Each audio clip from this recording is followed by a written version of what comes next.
Good afternoon, everyone. Trying to make sure we are live here.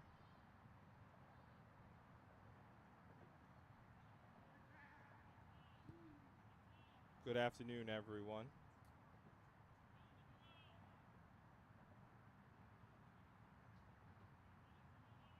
All right, we should be live. Good afternoon. Welcome to Caniac Park in Long Island, New York. This is Sage Media Solutions that has the pleasure to produce a big matchup between Long Island Lutheran and Mt.Zion.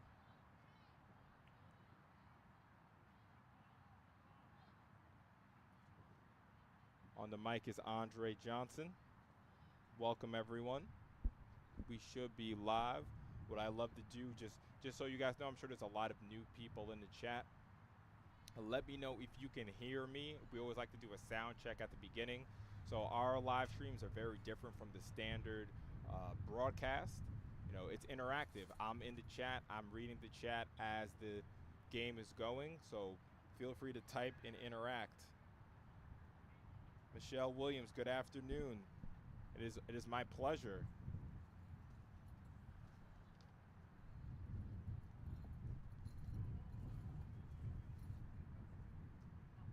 All right, so I just did the sound check myself. I know you guys can hear me. So we have a big matchup here, and just to let you guys know, as you can see, Mt.Zion is not here yet. I'm sure, you know, they're coming all the way from Maryland, so they're probably having some problems with traffic or something like that.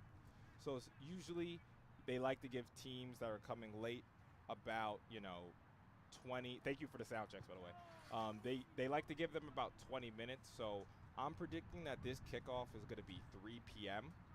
So I just wanted to come on here to let you guys know we're live. This is going to be the URL, but the new kickoff time is most likely going to be 3 p.m. As you can see, Mt.Zion is not here yet. But I like to interact with the chat a bit, so we're just going to hang out for a bit.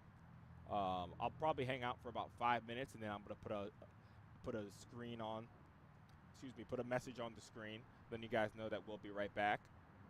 So again, Mt.Zion is stuck in traffic, it seems. So I'm predicting that this kickoff might move to about 3 o'clock. But just to let you guys know, again, this is Andre Johnson. I'm the owner of Sage Media Solutions.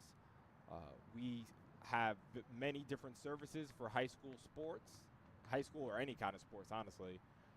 When it comes to live streaming, as you guys are all here now, photography, videography, and that includes media day services. So if you're interested in any of our services and would like to see us at your next game, please visit us at sagemediasolutions.com.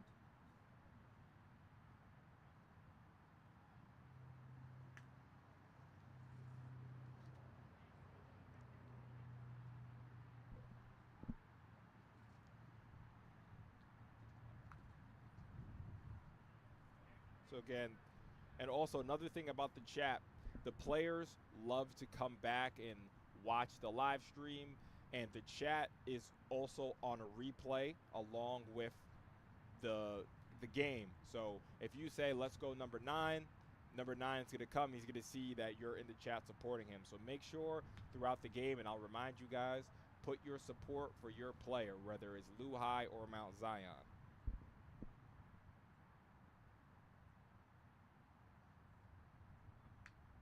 So again, I'm going to put up a screen. Mt.Zion is stuck in traffic, so the new kickoff for this game is most likely going to be 3 o'clock. So again, this is Andre Johnson. Stay tuned.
And we are back.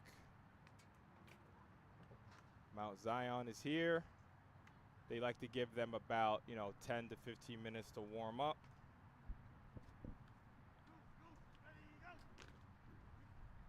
So let me know you guys can hear me in the chat. Just doing another quick sound check, but I'm pretty confident we should be good. And we should be getting kicked off in this game in about 10 minutes.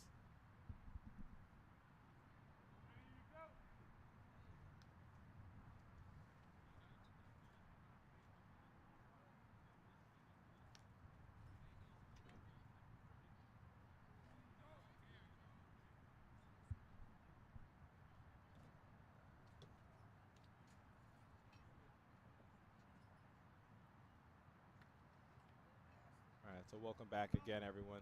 Again, this is Andre Johnson here with you from Sage Media Solutions. We are live in Hicksville, Long Island, where we have Mt.Zion from Mt.Zion Prep from Maryland, traveling up to face off against Long Island Lutheran.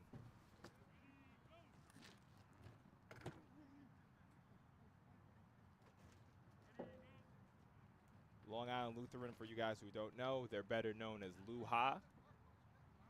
So I'm going to be referring to them as Luhi, as you can see on the scoreboard there. But Luhi is coming into the game 5-0. They've been undefeated this season. Latest win over St. John the Baptist, which they won 35-0. Mt.Zion Prep are coming in at 2-3.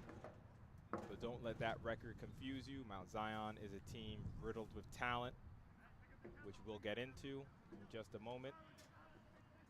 Not only is Mt.Zion riddled with talent, they've already been here in New York, where they were able to defeat the four-time PSAL champions Erasmus Hall. They were able to beat them 14-12. So we already know that Mt.Zion Prep is more than capable of a team to come up here and win. So again, I know a lot of fans are new to Sage Media. So again, welcome. Again, my name is Andre Johnson, the creator and owner of Sage Media. So it is to introduce myself to you guys. Sage Media is a media company. We have several different services, including live streaming, photography, videography, and in our photography, we specialize in media days and game day photography. If you're interested, you can visit, and I'll probably link it in the chat. I'll link our online photo gallery so you can see all of the work we've done. And please follow us on Instagram at Sage Media Solutions so you can keep up with everything that we got going on over here. We are currently covering football season, but we will also be very actively covering the basketball season. So give me a second. I'm going to link all of our contacts in the chat if you guys are interested. Of course, we are a New York-based company, but if the price is right, we don't discriminate. We'll drive down.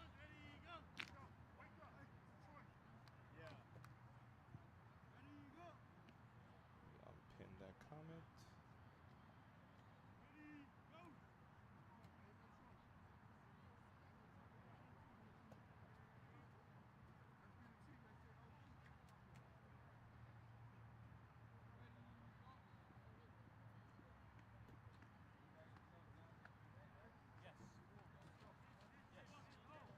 So again, I just linked in the chat our online photo gallery along with our website if you're interested in any of our services. So please go take a look. So to getting into this game, this is my first time seeing both of these teams, but I'm going to start with Mt.Zion Prep because if Mt.Zion was able to come to Brooklyn and to defeat E Hall, that already tells me a lot about this team. And that tells me that this team's front seven is elite. Erasmus Hall, the four consecutive, by the way, Erasmus Hall has won 4 championships in a row. They've won multiple. I'm not sure the exact number of city championships Erasmus Hall has won, but E Hall is known for their front 7. They've sent several players to Rutgers and many other schools. So for Mt.Zion to come into Brooklyn and to defeat that team, you already know that their front 7 is something to be reckoned with. And I'm just going to talk about some of the standouts for Mt.Zion. So we have number 6, Assad Brown Jr. He is an Under Armour All-American who's currently committed to NC State. Assad has had 20 plus offers. I went on the sheet. I went on his page and just saw every school you could think of wanted Assad to come to his school. And he had offers from Big Ten schools, SEC schools, and ACC schools. So Assad is definitely one of the standouts for Mt.Zion.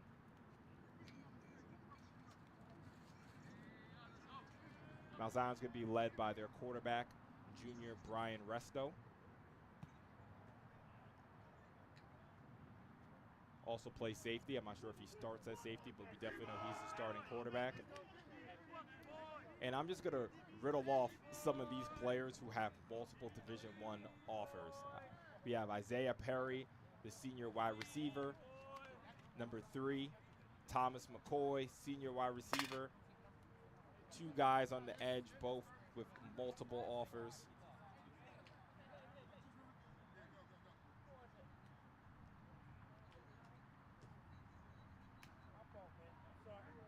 Sorry, just checking something real quick.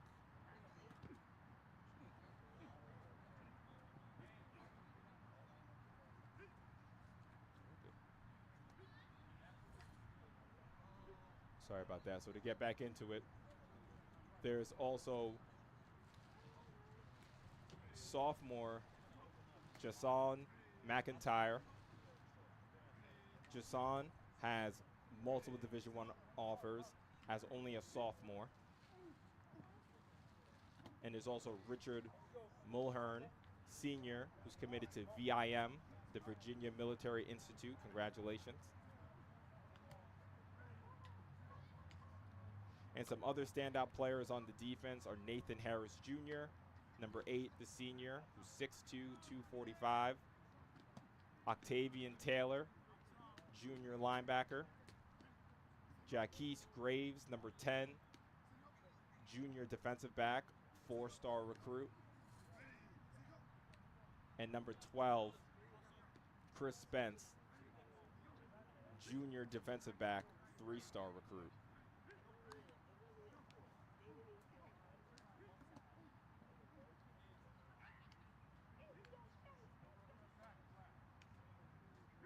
And not to forget number 5, Deshaun Gibson, senior, defensive back, 6'3", who is a commit to Northern Illinois. So let me count. 1, 2, 3, 4, 5, 6, 7, 8.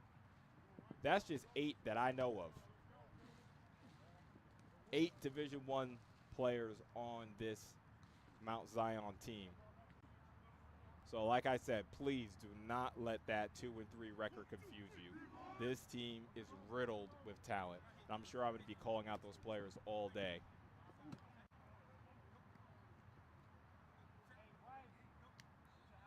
So just another reminder, I am in the chat. The chat is right in front of me. I like this to be an interactive broadcast, kind of different from what you typically see from an NBC, Fox. You know, you just have Tony Romo talking to you the whole time. This is an interactive chat, so please type in the chat. You can talk to me. I love to play Madden with the chat to see, you know, what you think would be best for the team to do at this time. So I'm definitely going to call out the chat and shout some of you guys out. Just like David J, rooting for number 55 on Luhi. Let me get a name for that. Roddy Mills. I see you shouting out Roddy Mills. And thank you for some more insight. I was just about to get into the Luhi standout players. But again, David, appreciate you. So Roddy is a All-State as a junior last year, 6 sacks and 13 tackles for loss in 5 games.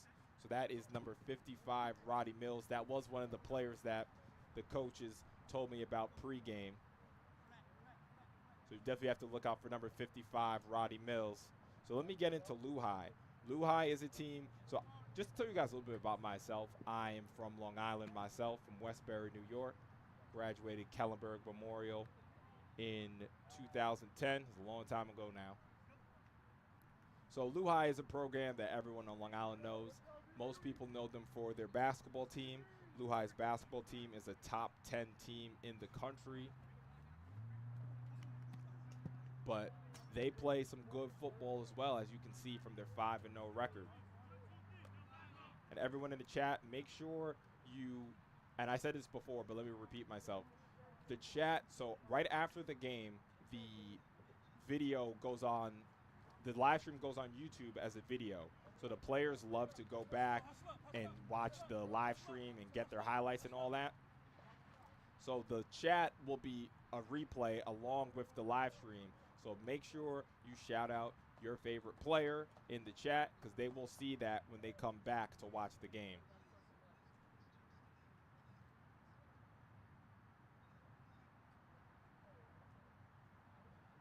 So let's talk about Luhi real quick, because I know we said that Mt.Zion had a lot of Division I talent, but Luhi is not lacking in Division I talent themselves.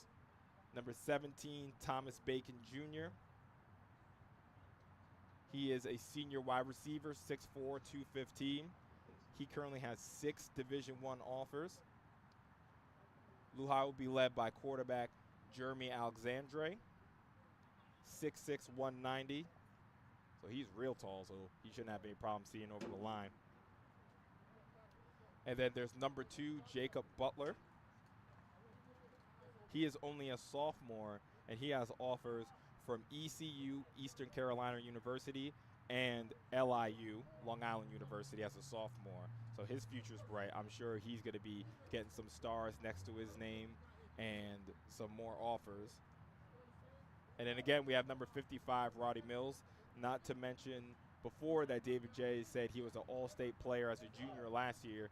He's also an award-winning wrestler. And wrestling, and especially playing the offensive line, defensive line, definitely go a very translatable skill set. And they also, another shout out is number 51, Mario Diaz. He plays nose and center. Another wrestler, he is a 2-time state champion. And the last shout out for Luhi is Lorenzo Riddick, number 32. So even if a player was not shouted out, I'm sure both teams are riddled with playmakers that we will have the pleasure of getting to see. So we're seeing both captains coming out.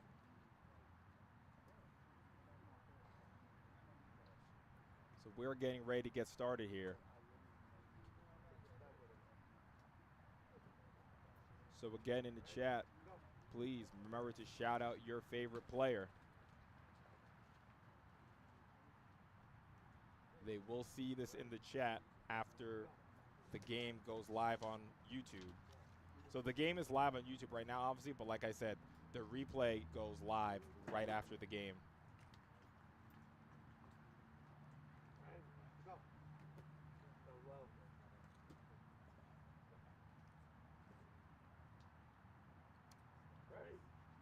George, don't tell me the uncle for 3 players.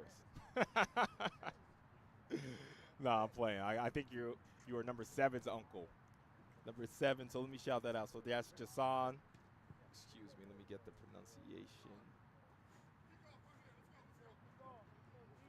Jason McIntyre, one of the sophomore standouts for Mt.Zion. Shout outs to him. As you can see, both teams are ready to go. We'll see who's going to get the kickoff. I didn't see who won the toss.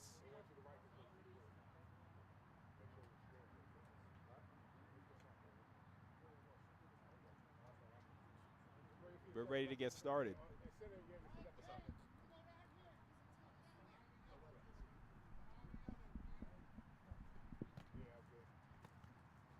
It looks like Mt.Zion is going to kick the ball off first, so Luhi is going to start with the ball.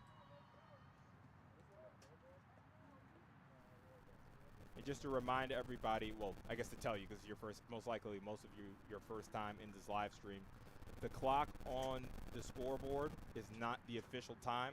We do our best to keep up with, you know, when the clock stops and when the clock stops and when the clock starts. But just a reminder, the game clock is not official on the screen. But we'll always like be adjusting as much as we can. There is a scoreboard on the field, so that's pretty helpful. So we'll let you guys know, especially when it's the 4-minute warning and all that. So back deep for Luhi, looks like that's number 2, Jacob Butler, the sophomore. And number 12, Joshua George, back to receive the kick.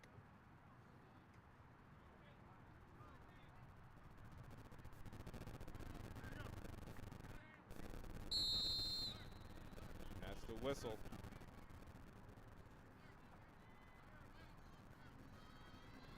Kicking off for Mt.Zion Prep, that looks like number 19, Blake Moore.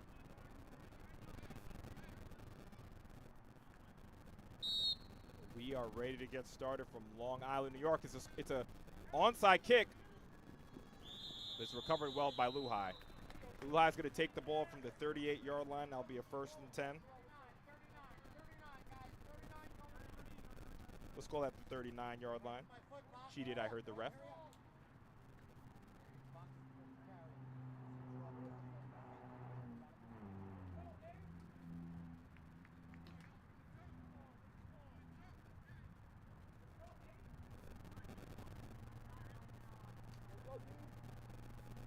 So it's a 1st and 10 from Luhi.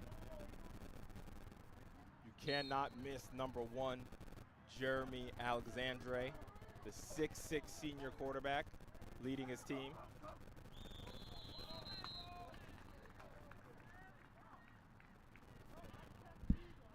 Hey, you guys zoom in more.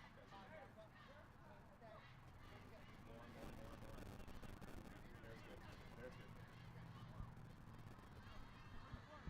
So it looked like Alexander was able to draw them offside, so it's going to be a 1st and 5 from the 44-yard line. Alexander snaps, handoff. That's a nice little lane. And let me see the number on that.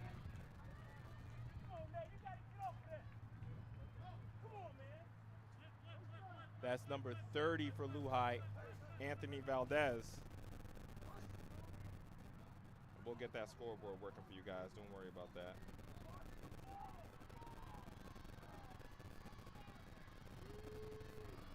So it's a 1st and 10 from about the 45-yard line. Looking to throw.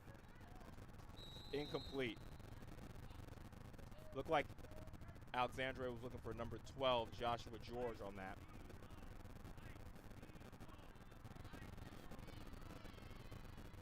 So it's going to be a 2nd and 10. Luhi is in Mt.Zion territory on the 49-yard line.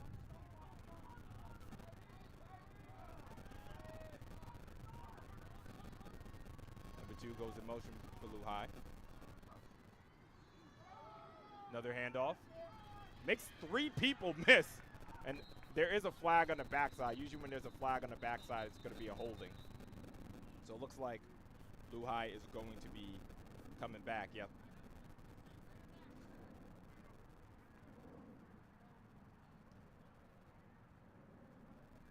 So the senior quarterback is going to have to operate in a 2nd and 20.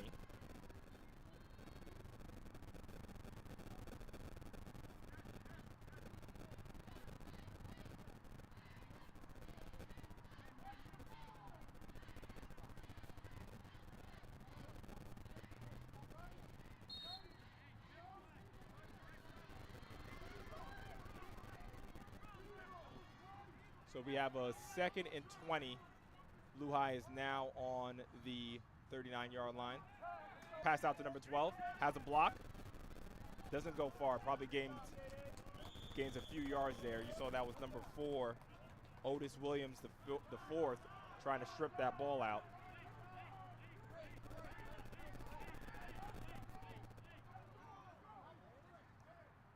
So it's going to be 3rd down. I'm going to get the scoreboard update for you. It's about a 3rd, and let's call that 17.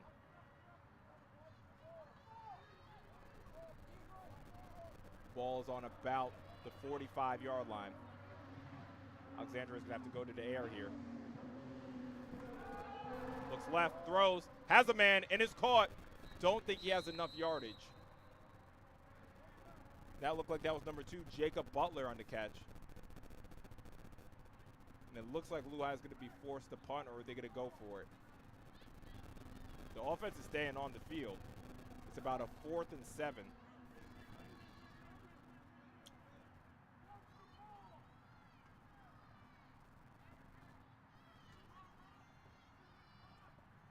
The 4th and 7. Ball is on about, let's call that the Mt.Zion 47-yard line.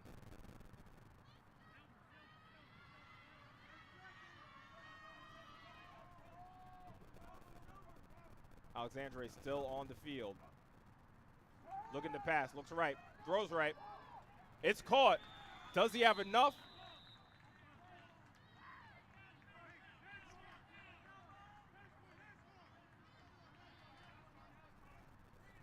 We're looking for the chain. It looks like he has enough for the 1st down. So that's going to be a fresh set of downs for the Crusaders.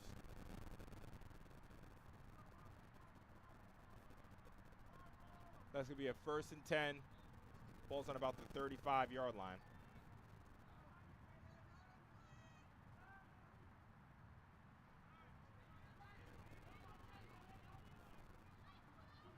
Alexander in the shotgun. Hands off. And he has a lane! And that's a great run from number 30, Anthony Valdez. Hold on a second, guys. Sorry about the camera.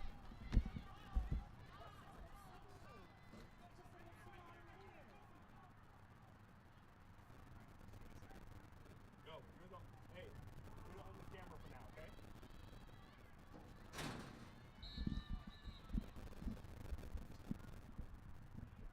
Sorry about that. The camera went out. That's live sports for you guys. So that was a great run by Anthony Valdez. Probably like a 20-yard gain. So we're working with one camera angle for now. And there's a player hurt on the field.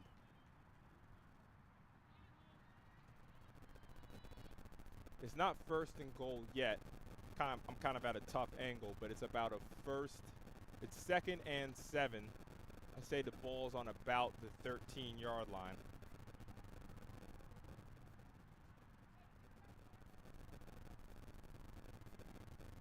So 2nd and 7.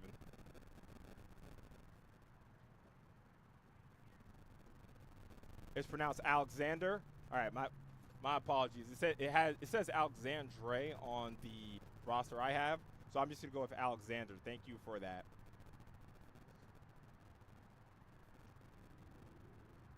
Shout out to the 757 Colts organization, who has 10 players attending Zion. Renee, is the 757 Colts organization, is that a youth football team?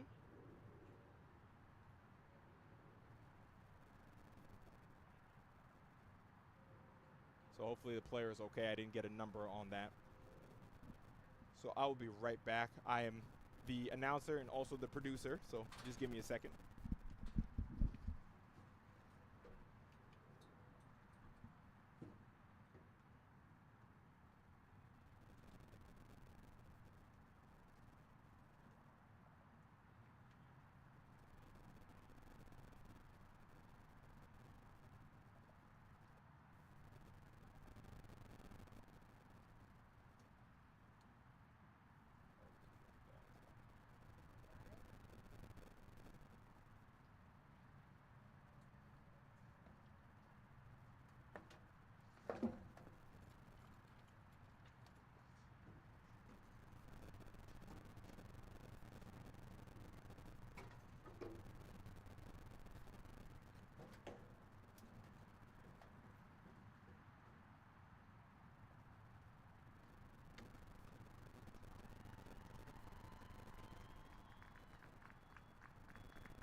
Remember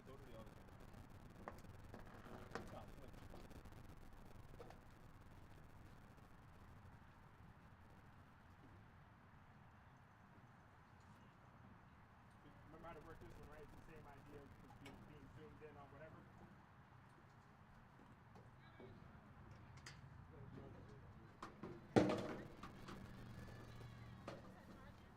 No, my charger's there if you need it.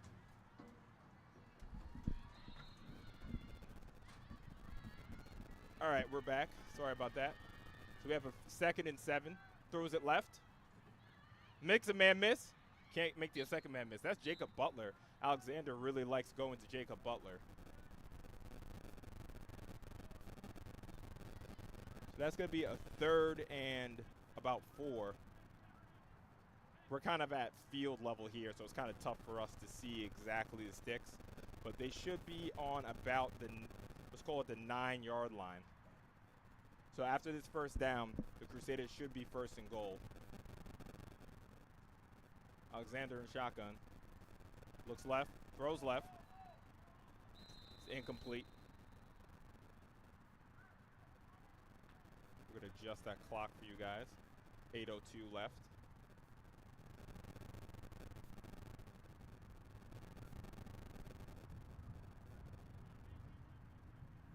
Try to see if there was a flag on the play. It doesn't look like it. So it's going to be a 4th and 4. Offense still remains on the field.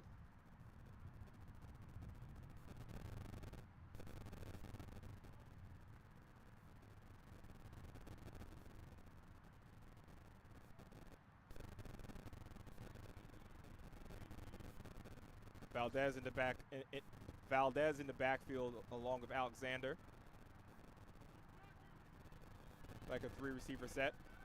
Looks left, throws left, and it's defended.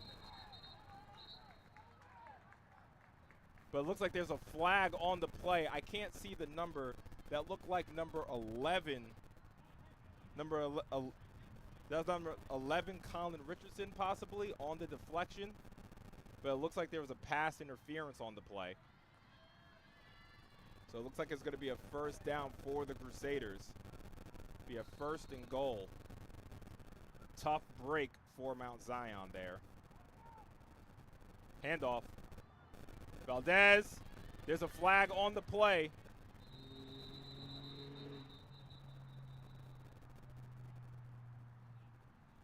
And usually when the flag is behind the line of scrimmage, it's usually a penalty on the offense.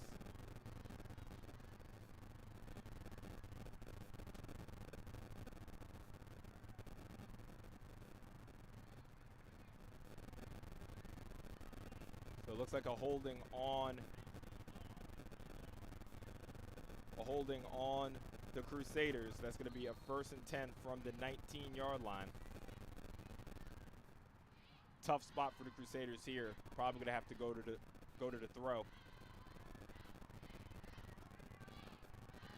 Alexander throws right. What a catch! Doesn't go anywhere. That was a one-handed grab from Jacob Butler. Number 5, Deshaun Gibson on the tackle. So that's going to be 2nd and goal. Not much of a gain here. Let's call that the 17-yard line for the Crusaders. So great play from Gibson to come up from that position and to make that tackle. Alexander sends a man in motion. Looks left, throws left. It's caught, his favorite receiver, but that's number 10, Jaquise Graves on the tackle.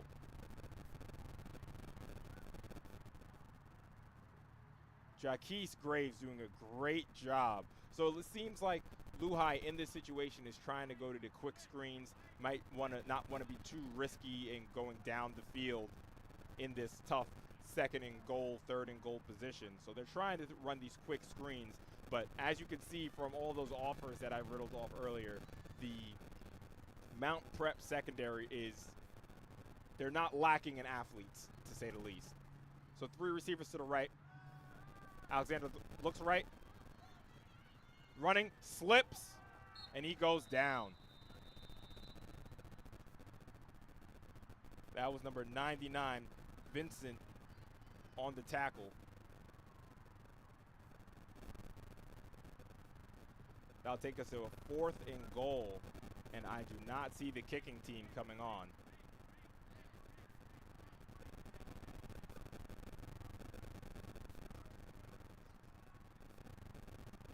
So we'll call it from the 15-yard line.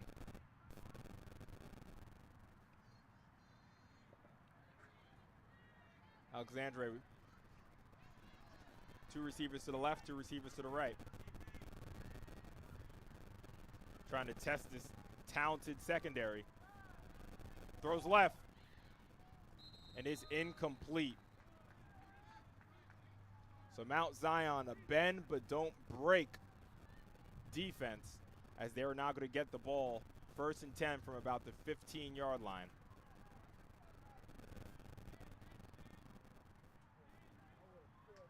One thing I want to say just from that opening drive, definitely number 2, Jacob Butler, seems to be Alexander's favorite receiver. I think he targeted him about 4 times on that drive. And number 30, Alexander Valdez, looks like a very good runner. But the most impressive thing on that drive was that Mt.Zion prep secondary. Luhi was trying to get out quick with those screens, and those guys were coming downhill from 5 yards, 10 yards, and making the tackle. So Luhi's going to have to dial something up.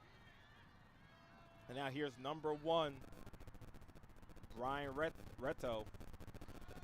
Hands it off.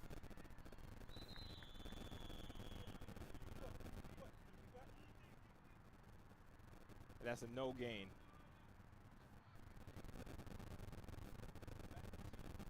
So I'll reset the clock to match the field clock. Field clock says 4:54, excuse me.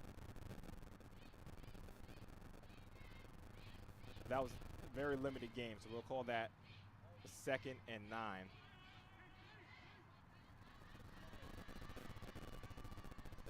Brian in the shotgun. Oh, under center, excuse me. Hands off. Has a lane. That's number 7 running up the sideline. That looks like a horse collar tackle, and it will be a horse collar tackle. That was number 7, Jason. Jason breaking out to the left. And it looks like that will be a horse collar tackle. That was probably a gain of 30, and you're going to tack 15 extra yards on there. So again, we were talking about that Mt.Zion offensive line. Just taking a look at them, you can see they have a lot of size. So that ball is going to be all the way in Crusader territory on the 34-yard line.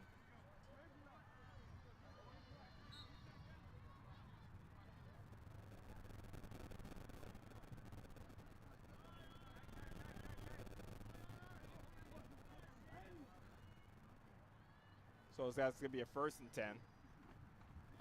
10. Handoff. Very solid push. That's number, trying to see the number there. Looked like that was number 28, Michael Wallace on the run. Nice push, gain of 5. So that's going to call that 2nd and 5. As Mt.Zion is deep into Crusader territory on the 28-yard line.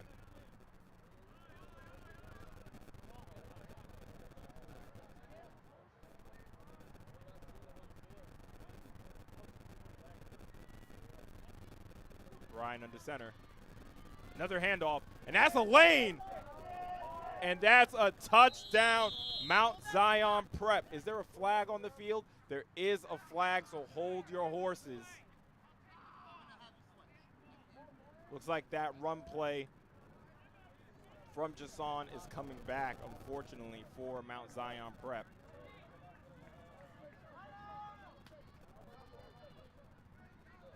Seems that McIntyre is the home run hitter.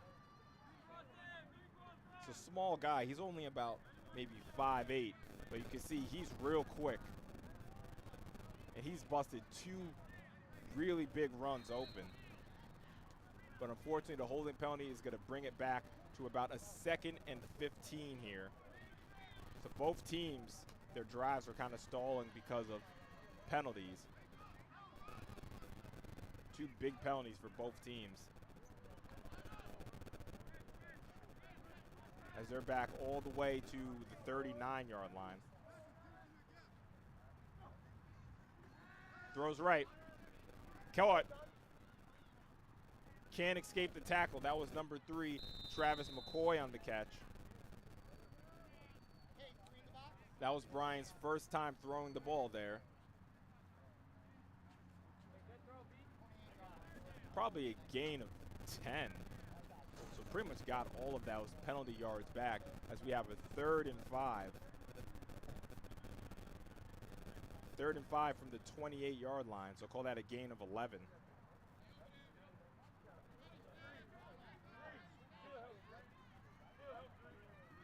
Let's see, I think Mount Zion's in territory where they can run or throw the ball here.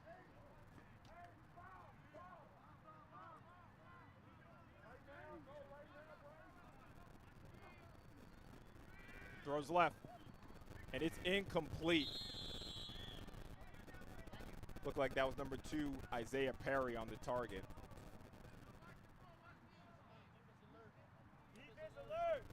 This is going to be a 4th. That brings us to a 4th and 5.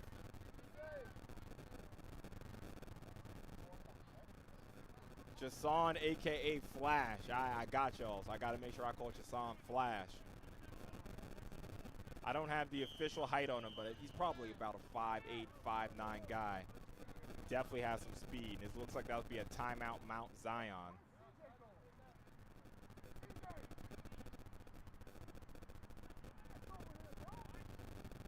That's going to be a timeout Mount Zion prep. So let me get in the chat. What are you guys thinking? Both teams have had drives in this game. I think just by looking at it, you can see Mount Zion prep has the advantage in the athlete department. Their secondary is extremely fast. They're not afraid to come downhill, as you can see on those screen plays. And it seems like on offense, they have a lot of home run hitters, especially in Jason the Flash. Number 3, Thomas McCoy, did a great job catching that ball on the right as well. So we can already see Brian is a capable thrower. So I would say that athlete-wise, Mount Zion Prep definitely has the advantage with the athletes. And that's only a slight advantage, right? Because I'm sure Luhi has something cooked up for him. And Luhi looked great on that opening drive, especially Anthony Valdez running it. So we have a 4th down here. Crucial play even this early. Empty set. That's a QB draw. And that's a great tackle from behind from number 55. 55 for Luhi. That's Roddy Mills, one of the pregame shout-outs, as he saves a 1st down with that tackle. That's going to be a 1st and 10 for the Crusaders. So clearly I got some good information because Roddy Mills made an excellent play there. Brian was definitely going to be able to get enough for that 1st down conversion. But Roddy did not give up on the play from that defensive line position and got his pursuit angles and saved the 1st down. So that's going to be a 1st and 10 Crusaders. Under 2 minutes left in this 1st quarter. Alexander, another handoff, and that's a great lane. What a whole big hit. Big hit from number 14, Kavon Waters. Woo! As we're moving quickly, no huddle. Another handoff, out off of the edge again.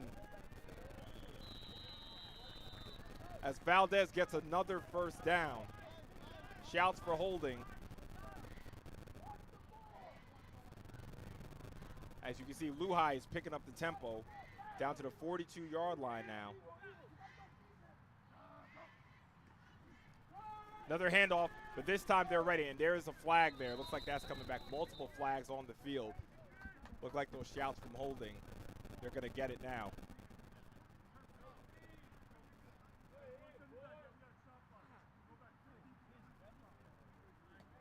But I just want to talk about Waters. I mean, Valdez had a great run, about a gain of 8. Waters did not care about that at all. Wanted to introduce himself to the live stream and to the Crusaders. That's a big, is that a holding? No, that looks like a chop block. That's a chop block penalty on the Crusaders, which is going to be a 15-yard penalty, which takes the Crusaders all the way back to the 24-yard line. So that's a crucial call for the Crusaders as they were really going with that high-tempo offense. So we're going to call that a 1st and 25 for the Crusaders.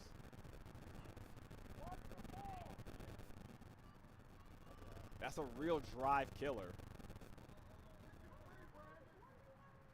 And it looks like the Crusaders see something off of the right side of that offensive line, which they're trying to exploit. Another handoff. And this time the Mt.Zion is all over it. First there was number 8, Nathan Harris.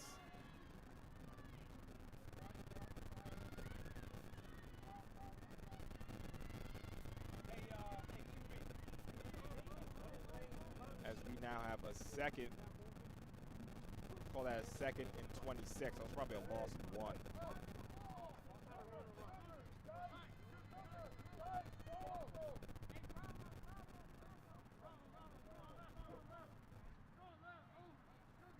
I haven't seen Alexander under center once, so it looks like this is a complete spread speed offense. Shout out to David in the chat.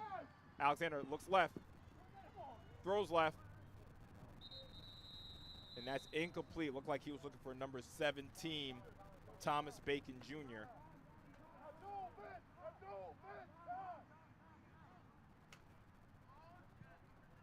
That's going to bring us to 3rd down.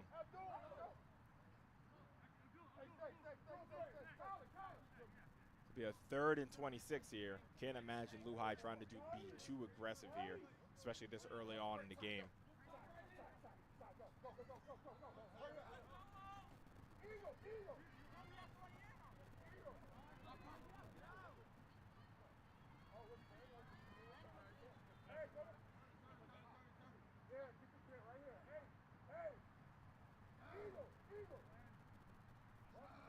Alexander in the shotgun. Looks right, throws right. Ball's in the air. Almost intercepted by number 4, Otis Williams IV.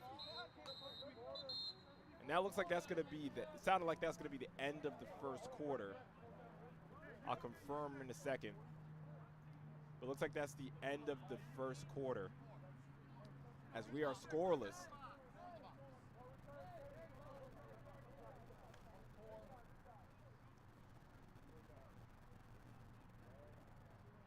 So everyone in the chat, what did you think about that 1st quarter? Luhi definitely controlled the ball in that 1st drive. Had a nice long drive, but it stalled out mainly due to that penalty when they had it at 1st and goal. I think Valdez was even in on that run play. And then we were introduced to Jason the Flash on Mt.Zion Prep's 1st drive. But again, stalled out. Great play from Roddy Mills to prevent that 1st down. And Valdez was really cooking on that 2nd drive for Luhi, but stalled out mainly due to the penalty. So that about sums up. That about sums up the 1st quarter. Luhi's going to be looking to punt for the 1st time.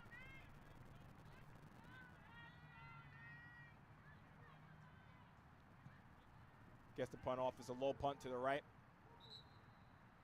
And that's probably going to be out at around the 40, 48-yard line, let's call it.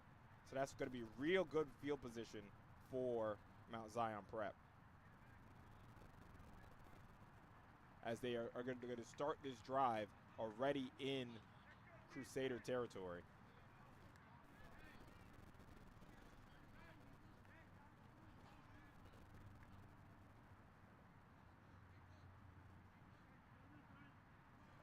Michelle Williams says not for too long. Oh, so Mt.Zion are the Warriors. That's actually nice to know. I did not know that their nickname was the Warriors. I'm going to start referring to them as the Warriors. So thank you, Michelle, for that. Feed the flash. Right now, they're an empty set. Brian, 3 to the right. 2 to the left. Brian throws down the middle. He has a man open, and that's going to be a touchdown, Warriors. Isaiah Perry.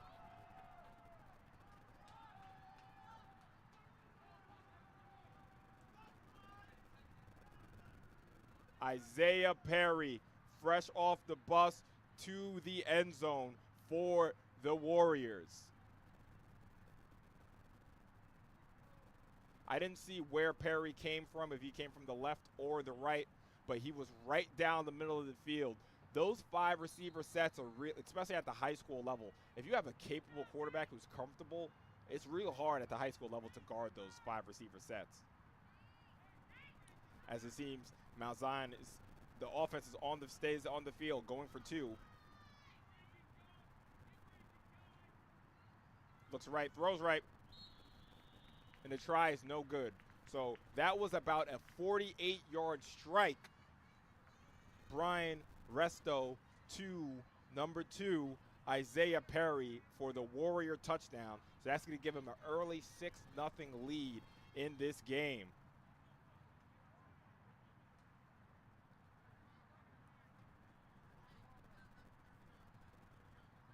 So thanks, Pop Warner. So Isaiah came from that right slot. So like I was saying before, at the high school level, a 5 receiver set is real tough to guard, because now you're asking a linebacker who's probably not too familiar with, guarding a speedy wide receiver to go out and maybe cover someone like Isaiah Perry in the slot. So it's definitely tough. I mean, honestly, it's tough at any level when you really think about it. Like, maybe the NFL, of course, at the NFL level, those guys are much more experienced. But even at the college level, a 5 receiver set, we've been seeing Sador Sanders and down at Colorado all season long has been tearing people up with those empty sets, 4 receiver sets. So we all know one of the most important positions in all of sports is quarterback. And Brian Resto definitely seems very capable and comfortable being back there with no protection. And shout out to the offensive line there. Offensive line definitely gave him a plenty amount of time. And that's another onside kick, but that's going to be short. So that's the second onside kick we've seen from the Warriors. So let's see if that's a thing, if they continue to do that. But like I was saying before, shout out to the Mt.Zion Prep offensive line, because in those 5 receiver, in those empty sets, puts a lot of pressure on the offensive line to protect the quarterback, especially if the defense decides to bring extra pressure. So that's going to be a 1st and 10. So now Luhi is going to get the ball in Warrior territory on the 46-yard line. So we saw the Warriors start with the ball in Crusader territory, and they struck quickly. Let's see if Luhi can do the same. 4 receiver set. Alexander in the shotgun. Handoff, but he goes nowhere.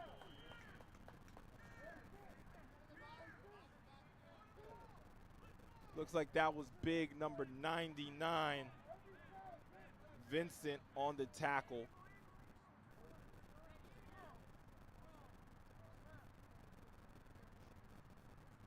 So that's going to be a loss of 3. So we're going to call that a 2nd and 13. Ball's on the 49-yard line.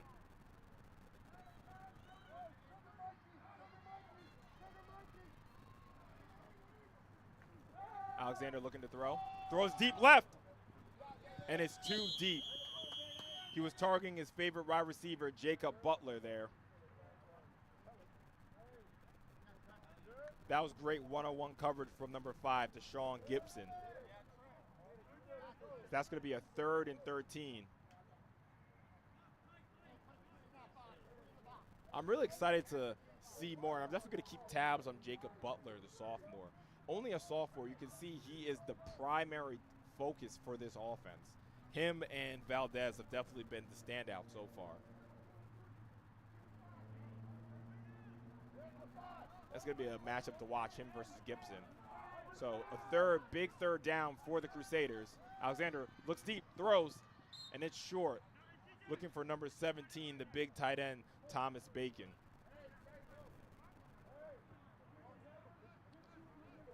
Alexander's got to get a better throw there. It looked like Bacon was coming on that deep 10-yard in and had a man there. But it looked like that was a bit of an errant throw, as Alexander and the Crusader offense remains on the field. Oh, excuse me. No, that's the punt team on. The Crusaders punting for the second time in this game. Better punt.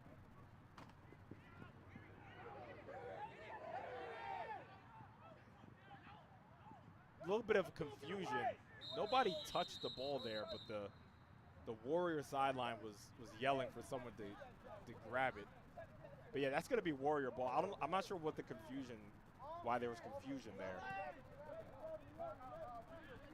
That was a little risky business there for the Warriors, as they could have given Luhi the ball on the 20-yard line. This would be a 1st and 10 for the Warriors. Ball is on. That is the 13-yard line, so pretty good punt, hitting them within their 20.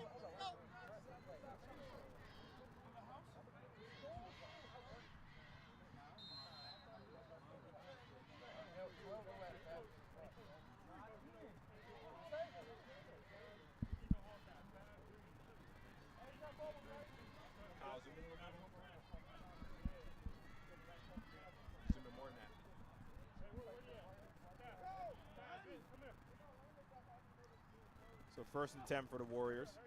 Errant snap. Wow, that was a great play from the running back. That was I'm trying to get a number there. That was number 28, Michael Wallace. That was a great job to save the Warriors from catastrophe there, picking up that snap. He actually gained a couple of yards. So it's probably how they drew it up. So that's the 2nd and 7 from the 16-yard line. Folks, I know you're probably not used to watching at this kind of camera angle, but you know, we're in a park, so we're doing the best we can. So bear with us. I'm going to try to call out the action the best I can. As you have the flash in the backfield. Brian under center. Toss. And he is tackled. Probably a gain of 1. And that was number 8, Jadis for the Crusaders on the tackle. Very limited gain. So we're going to call that a 3rd and 5 from deep in Warrior territory here. Ball's on about the 18-yard line, let's call it.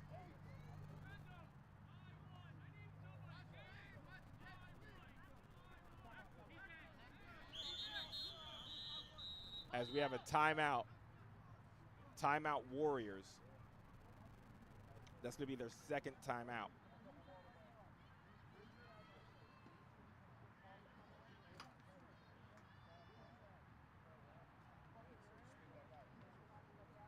So the Warriors only have 1 more timeout left. The clock should be stopped, excuse me.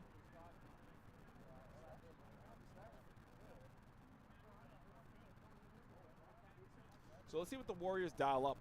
I wouldn't be surprised if they go back to the air here. So let's play a little Madden in the chat. What did the Warriors dial up on a 3rd and 5 from deep within their territory? Mr. Clark, no problem, man. The weather, it's overcast. It's cloudy over here, but it seems like the clouds are clearing, so hopefully the sun will peek in soon. I'm seeing a little bit of blue skies. It was raining before. I'm actually in a tent. You guys can't see it, but I'm actually in a tent to protect the equipment. It was raining before, but it looks like we're good now. So another handoff to the flash. Can't make a man miss. And that looked like number 17 for Luhi. Thomas Bacon on defense coming up and making the tackle to stop that first down. So that's going to be a 4th and short, 4th and 1.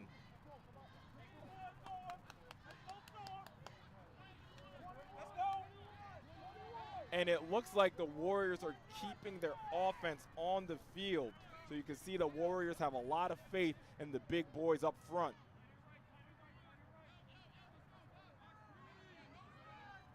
Fourth and 1. What are they going to dial up here? Another handoff, and he has a lane. Great job. That looked like that was number 28, Michael Wallace, coming from that fullback position. And that's going to be a first down, Warriors. Ball is now on the 32-yard line. Risky call definitely this early in the game, but you see Mt.Zion Prep's coaches had a lot of faith in their guys to be able to get that 1 yard from deep within their own territory.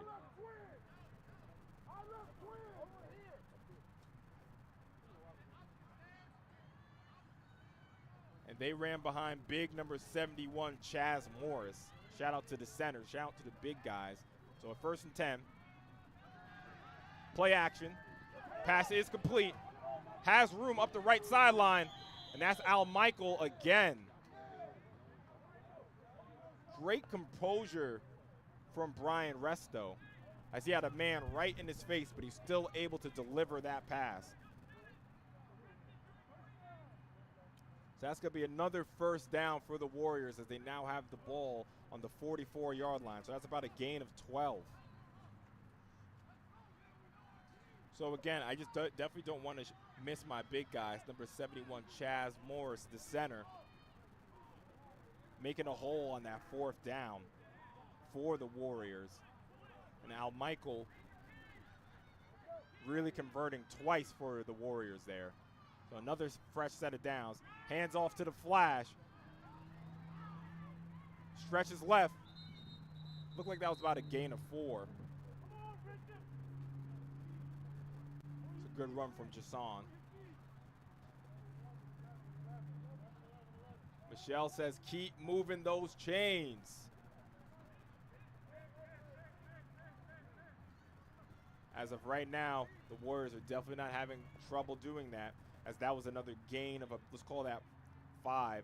So it's a 2nd and 5 from the 49-yard line.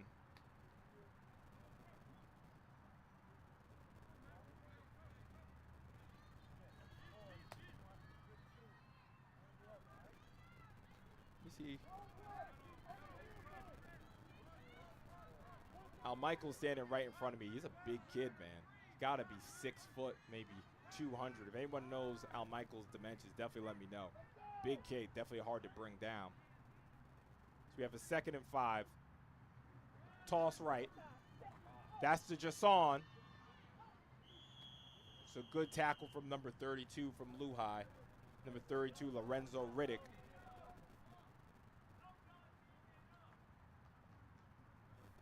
Thought Jason was shaking up there for a second, but it looks like he's okay. So that's going to be a 3rd and short. We could call that a 3rd and 2. Probably on the 49-yard line.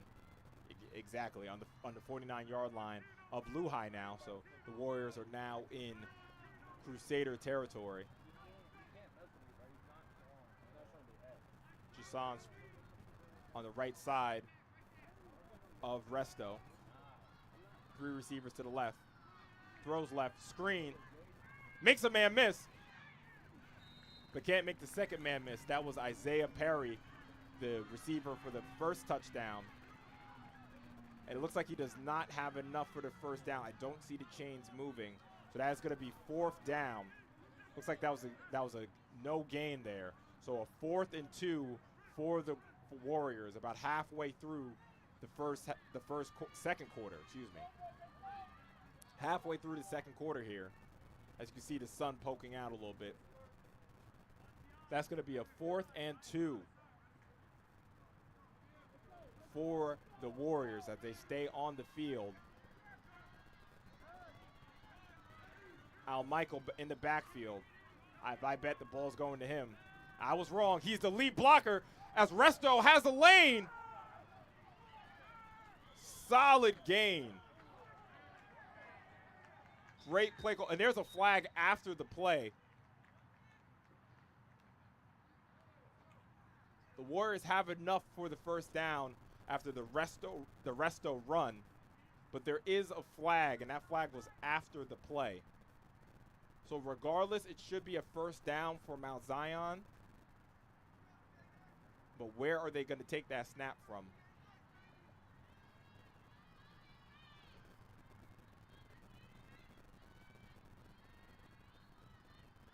So it looks like the refs are discussing it. From the looks of it, it looks like it's on Mt.Zion.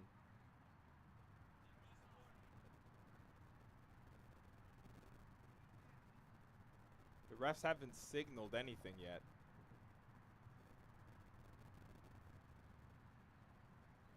All right, there's the signal. So it looks like there was a penalty after the play on Mt.Zion. Did not see what it was. Still enough. It's still a first down because it was after the play. But that's just going to negate the gain. So it's going to be a 1st and 10 for the Warriors. 1st and 10 from the Warriors. Ball is on the Crusader 45-yard line. So I was playing some Madden. I saw Al Michael. There's more whistles. They're just fixing the chain. So I saw Al Michael Wallace in the backfield. So I was thinking the ball was going to go to him. But he played as the lead blocker, showing his versatility as Brian Resto ran right off of him for that big gain. It was probably about a 17-yard game. But there was a penalty after the play. Didn't get the call. But it's still going to be first down Warriors. Resto with 3 receivers to the right. Al Michael to the right of him. Now to the left. Motion left. Looks right. Throws right. Barely gets it off. That'll be incomplete. That pass goes to no one. Major pressure in his face. I think that pressure came from number 32, Lorenzo Riddick. Resto did a good job of getting that ball off at least.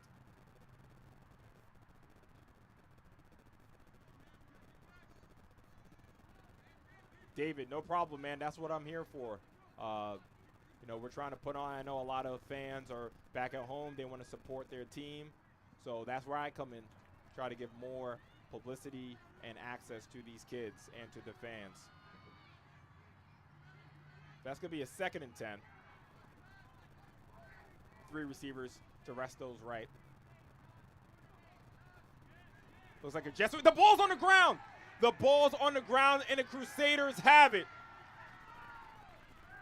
That's number 51, Mario Diaz, on the fumble recovery. That looked like a jet sweep to Isaiah Perry, but they could not get the handoff off.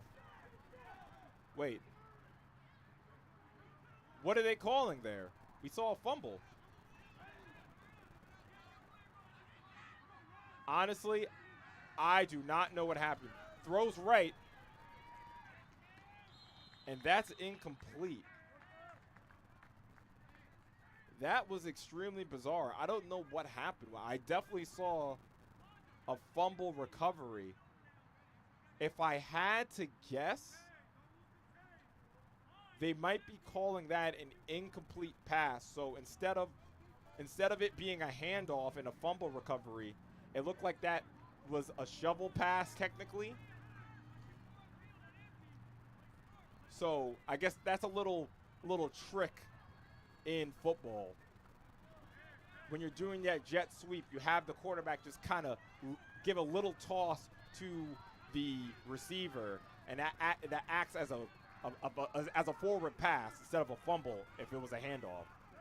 So sorry for the confusion there. So that's going to be a 4th and 10 for the Warriors. Looking right, throws right. And that is a toe tap from number 0, Bryce Gordon. And that should be enough for a first down for the Warriors. Great job from the senior.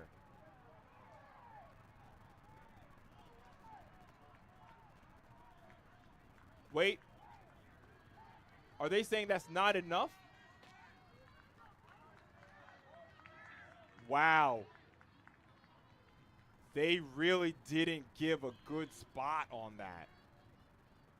As they say, Gordon was short of the marker. So that's going to be a turnover, and the ball's going to be with the Crusaders. I personally thought I saw Gordon catch the ball right at that first down marker, but it looks like they're marking him 3 yards short. Wow, that's a huge call. That's a huge call because Mt.Zion also thought they had the first down there.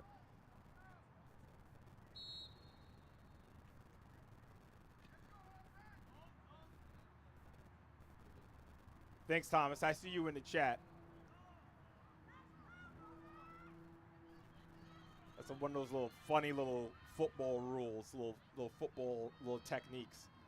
So it's going to be a first down for the Crusaders. Alexander hands off to Valdez. Valdez has a lane, and he's still going up the left sideline. And that was about a gain of 20 for Valdez. So talk about a momentum shift. I can't even remind you guys of what just happened as the Crusaders are down to the 32-yard line. Remember, the clock is not official. We're definitely within 5 minutes. And I think that's several runs off tackle that Valdez has seen a lot of good yardage. As he breaks 2 tackles there. I was ready to call it a good run already. He breaks 2 tackles as the Crusaders have another first down, another toss to his favorite receiver, cuts across the field again, and that's Jacob Butler, showing that he's not just a receiver, he can also run with the ball in the backfield as well.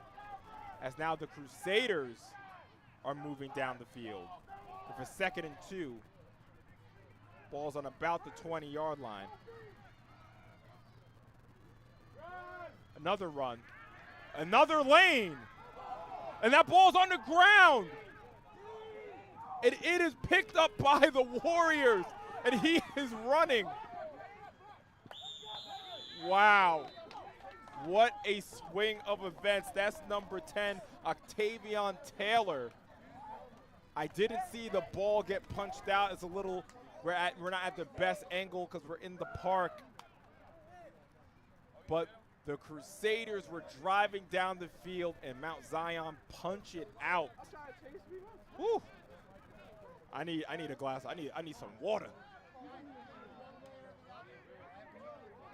What a turn of events. Back-to-back-to-back plays as the Warriors have the ball on the 25-yard line.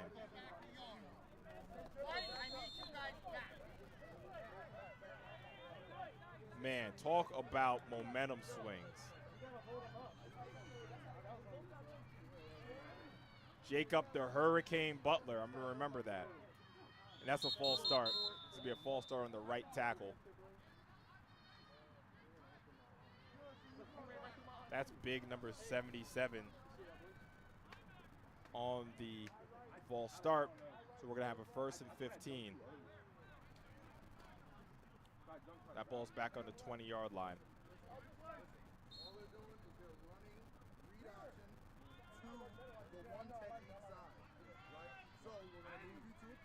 Tony Valdez, so Jacob Hurricane Butler. Let me remember that, number 2 on Luhi. Another handoff, has a lane, and that's the flash up the left sideline.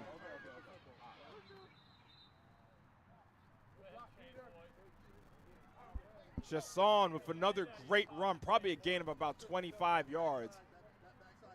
As now the Warriors are moving up the field, up to the 46-yard line. That's going to be a first down for the Warriors.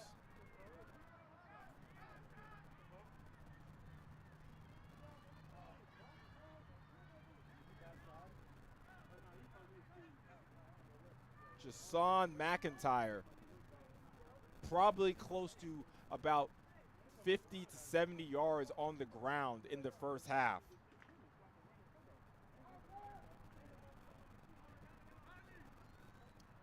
Just remember, the clock on the field is on the live stream is not official, but we're definitely within about 2.5 minutes. Another first down for the Warriors. Handoff to Jason. Jason still on his feet up the left sideline as he goes out of bounds. Woo! This kid is tough to bring down. So not only is he nicknamed the Flash, but we're seeing his strength as well.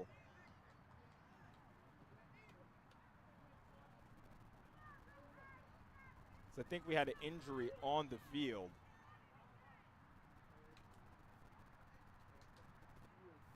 Jason McIntyre, wow. Only a sophomore, folks, already with multiple Division I offers. And I think I understand why, for sure. Not only the speed, not only the strength, but it really takes balance, too. He got spun around there and was able to stay on his feet. If anyone in the chat knows, where does Jason have offers from? Say it like Jay Sean. That's number 10.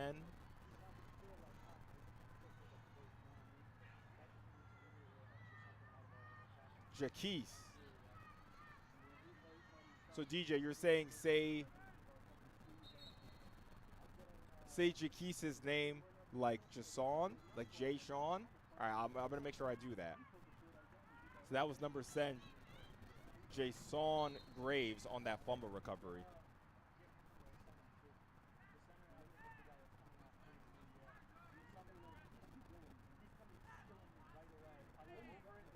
So that's another first down for the Warriors. They have the ball on about the 35-yard line. Throws right, little high, incomplete. It's like he was looking for Isaiah Perry.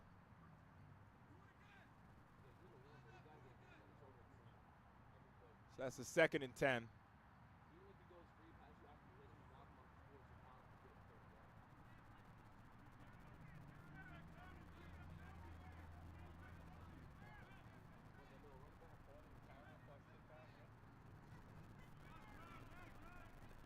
Oh, so number 7, say like Jason. Okay, I got it. Like Jay Sean, got it. Pressure. That looked like that was number 32, Lorenzo Riddick. I've called Lorenzo's name quite a few times today.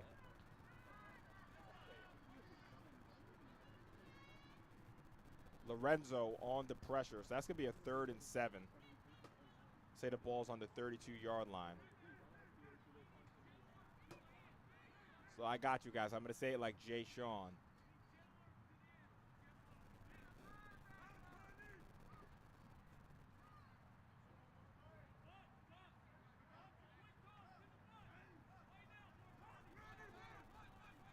So that's a 3rd and 7. Looks right. Throws right. He has a man, and it is caught. That's Isaiah Perry on the catch. That's going to be a 1st and goal. I'm pretty sure they're within the 10-yard line. Perfect throw from Brian to Isaiah Perry. Zoom in a lot more.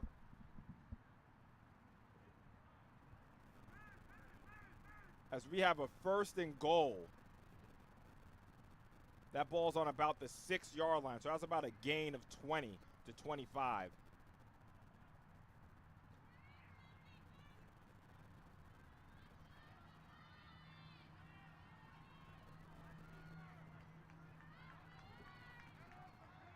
Got big number 28, Michael Wallace in the backfield. Brian in the pistol, hands it off. But the Crusaders stand strong. Al Michael is a little stronger, still on his feet. Looking for a call. Is he in? No way. No way. That ball was fumbled for a touchback. So the Crusaders have the ball back. Oh, wow. The Warriors are shooting themselves in the foot as they're going into the end zone. Al Michael Wallace was doing a great job. They couldn't bring him down. I know we couldn't see it because of our camera angle, but it seems like he fumbled the ball and the ball went out of the end zone. So that is going to be a touchback. And the Crusaders, by the skin of their teeth, are still in this game, only down by 1 score. This first half has been a roller coaster, to say the least.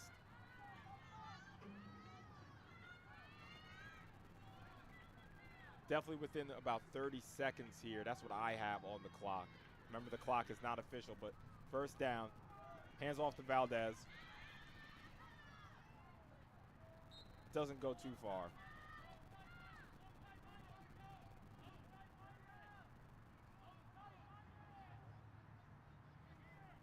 So the field clock says there's 2 minutes. I don't think I'm that far off, but we're gonna add 2 minutes back onto the clock. So sorry about that, to show you guys for a little bit of confusion. So that's gonna be a second down. Alexander looking to throw, throws down the middle. It's incomplete. So only the refs have the official time. So we're kind of, me and the scoreboard operator are kind of just working on our own clocks here.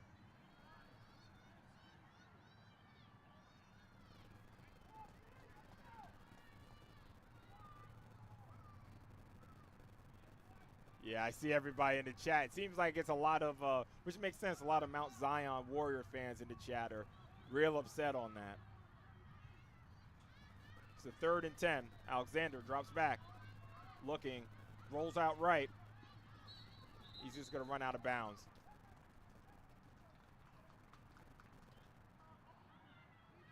It's a great job from that Warrior defensive line, as it looks like the Crusaders are going to be forced to punt.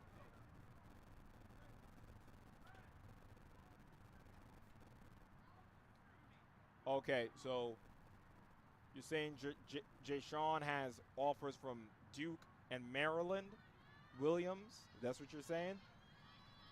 That's impressive for the young sophomore. So ACC,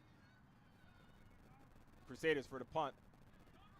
End over end punt. That's caught by Perry. Gets a block. But it looks like it's going to be coming back. It's going to be a holding.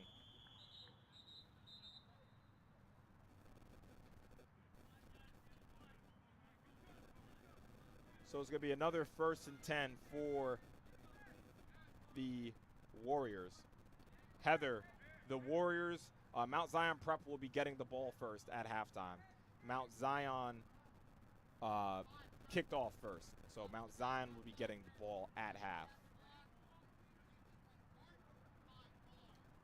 So Jason with two offers, one from Duke, one from Maryland. I'm sure anyone familiar with college knows once one team in the conference starts coming, they all start coming. So I wouldn't be surprised if a Clemson or even a Florida State come knocking on the door for the young sophomore. And he's really showing out. I just want to say that again. Michelle, I appreciate you for watching.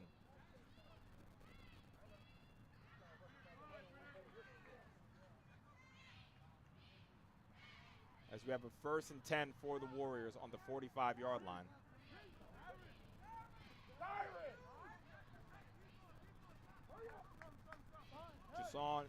Jay Sean in the backfield. So three receivers to rest those left. looks left, looks right. It's a screen to Jay Sean. And he has room. Woo! That was a tough hit. He took a tough hit on the sideline there. But Jay Sean looks like he's okay. Well-designed play there. Look left. Resto look left through right on the screen. Have blockers in front of him. As that was about a gain of 15. As the ball's on the 35-yard line. So, excuse me, that's a gain of 20.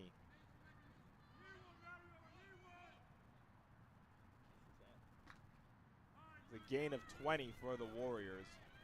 I think we can easily say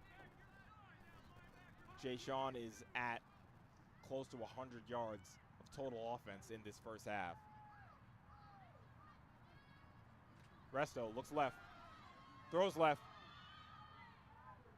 That's incomplete. Kind of looked like there might have been a miscommunication in the plays there. As we're going to have a 2nd and 10 for the Warriors. Heather, it's tough to call. If I had another person, I would go and try to ask the refs or a coach how much time is left. But both of me and the clock on the field are within 2 minutes. But again, none of our clocks are the official clocks, so it's kind of hard to tell. I'm sure high school fans are used to not knowing how much time is left. Resto looks left, throws left, and that's too high, incomplete.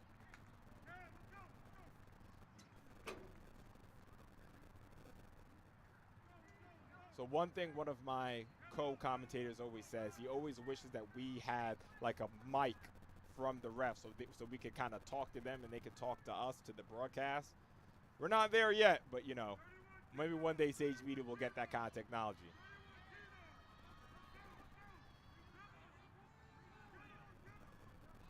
I do have a co-host. His name is Greg Polius. He's not here today, so it's just a one-man show. But it's just me in the chat.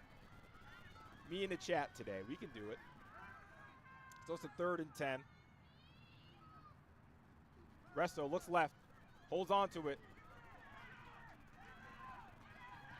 And that might be an intentional grounding. As big number 55, Roddy Mills, definitely delivers a big hit. And Resto just kind of threw the ball away, but it looks like there was no real target receiver. So now it looks like that's going to be intentional grounding, which is going to be a loss of down. And I think it's about a 10 or 15-yard penalty. So I already see the Warrior punt team coming onto the field. Need another co-host. Hey, go look at Sage Media Solutions, and if you're really interested in joining the team, just go to the contact section, and you can drop a email, and we can talk. Always looking to expand the team. As the Warriors, that's going to be a pooch punt. Oh, and it's blocked. It was blocked by number 51, Mario Diaz, as Brian Resto tried the little pooch punt, catch him off guard. But probably not too big of a deal.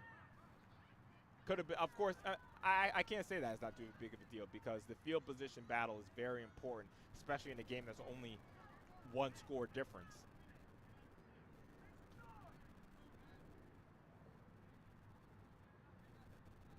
So it looks like the Crusaders are going to have the ball from about the 30-yard line. Kyle, can you go and just ask a player how much time is left real quick? Actually, no, next play.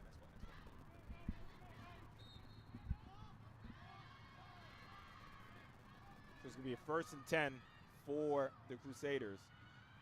Alexander looking to throw, looking deep, throws down the middle. It is complete to number 2, Jacob the Hurricane Butler. So it's a battle of sophomores.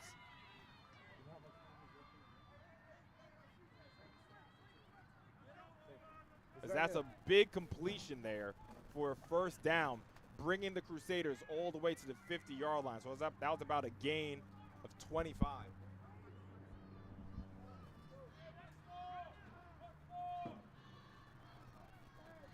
Alexander looking to throw again. Throws left. Complete. But unfortunately, number 12, Joshua George, slips. And that looks like that's going to be a timeout, Crusaders.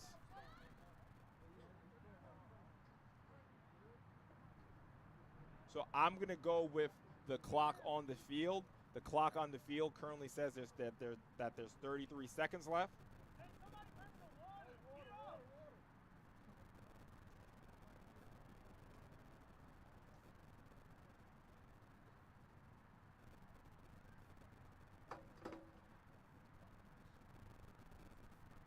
Ricky is a Luhi fan. I see that.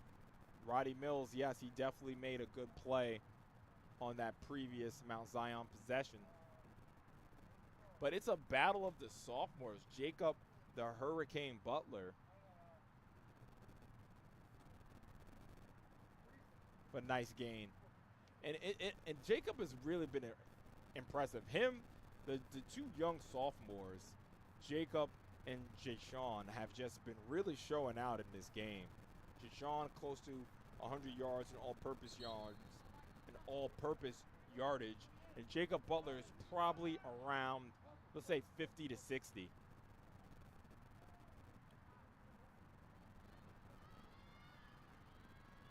Ricky, Luhi alum. What year did you graduate, Ricky?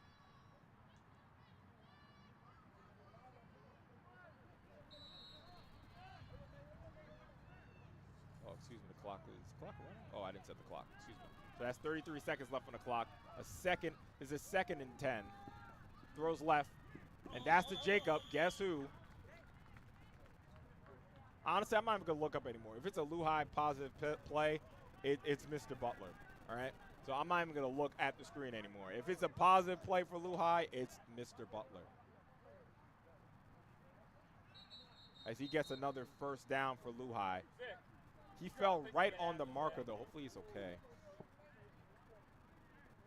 So that's going to be on the Warrior 40-yard line.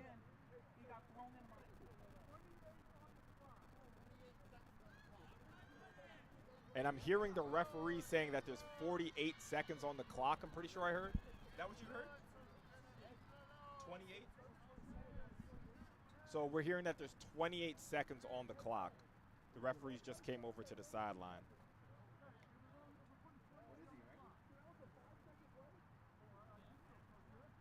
There's 28 seconds left on the clock. I just adjusted it on my clock. It is a 1st and 10 for the Crusaders after the Jacob Butler catch. Should be 2 timeouts for the Crusaders.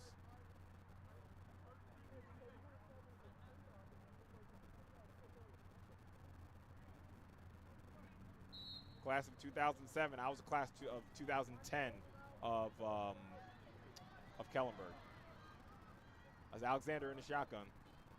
Alexander looking to throw. Throws left. And that's complete to number 12. Number 12, Joshua George. Called his name quite a few times this half as well. That's a gain of about 5. That brings the Crusaders to the 35-yard line. Sorry about not stopping the clock there. So let's put 23 seconds on. That's what the scoreboard says.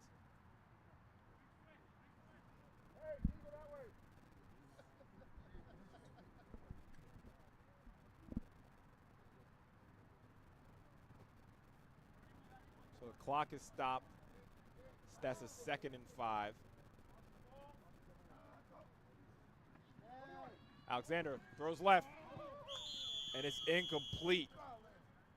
Number 11, Colin Richardson, was there on the coverage. As we're going to have a 3rd and 5.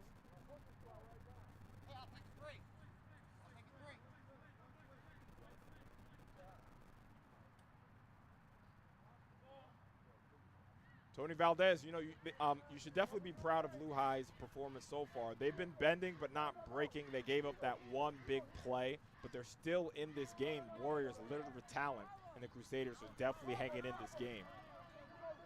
So it's a 3rd and 5. 4 receiver set. Alexander in the shotgun like usual. Throws left. Are they going to call a penalty? They're not going to call a penalty, so that's going to be incomplete.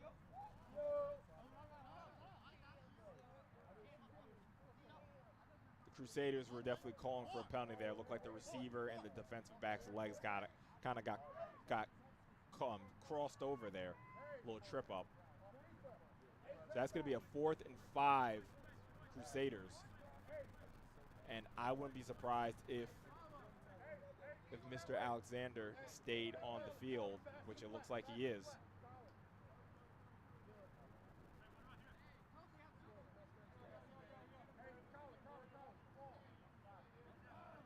No, big play here. 4th and 5. Alexander drops back. Rolls out right, and there's a flag. And that ball is actually behind number 12, Joshua George. So it looks like it's going to be a holding. I doubt that. I'm just going to drain some seconds off the clock. I doubt that the Warriors are going to accept the penalty.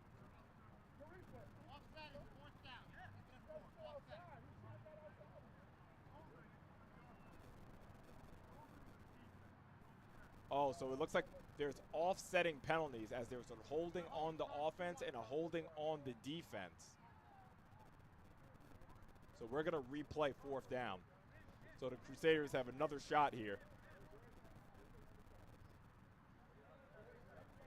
So we had offsetting penalties. So this might be one of the last plays of the first half as the Crusaders have it 4th and 5 on the Warrior 35-yard line. We haven't really seen the Crusaders do anything across the middle of the field. Alexander drops back. Throws right in the middle of the field, and that is deflected. That was number 12, C.J. Spence, on the pass deflection.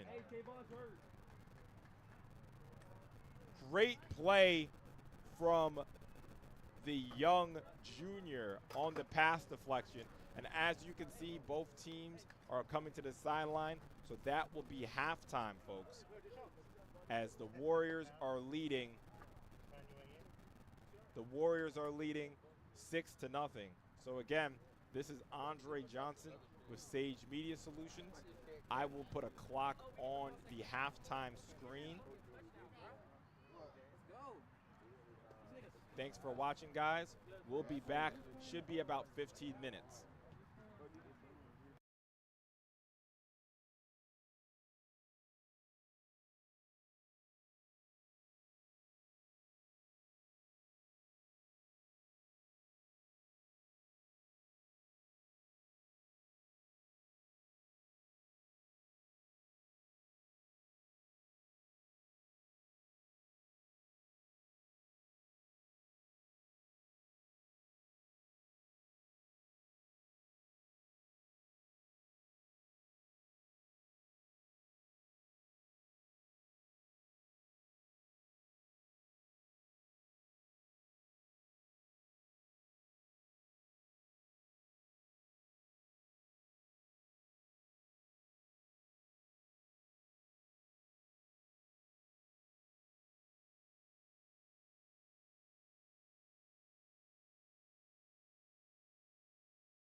job up there. As Field we're people. back a little earlier than we were expected.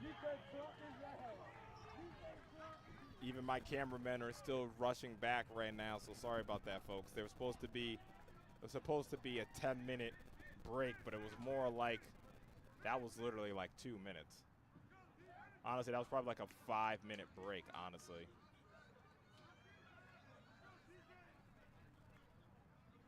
As we are already back, all my peoples are rushing back. So just give me a minute. I'm going to work the camera for now. So I'm just going to, the scoreboard is going to stay the same for a minute. So it's going to be 1st and 10 Warriors. Sorry to come back so hot.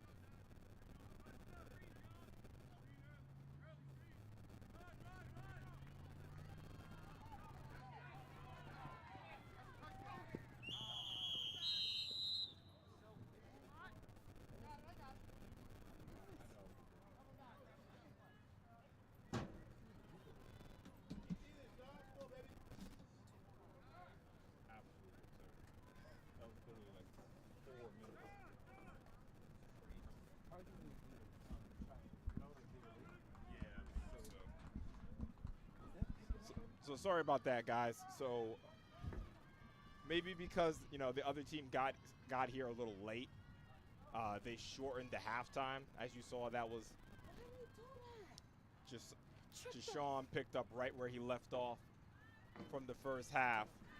But unfortunately, that's going to be called back for a penalty. So that's going to be a 1st and 20 for the Warriors.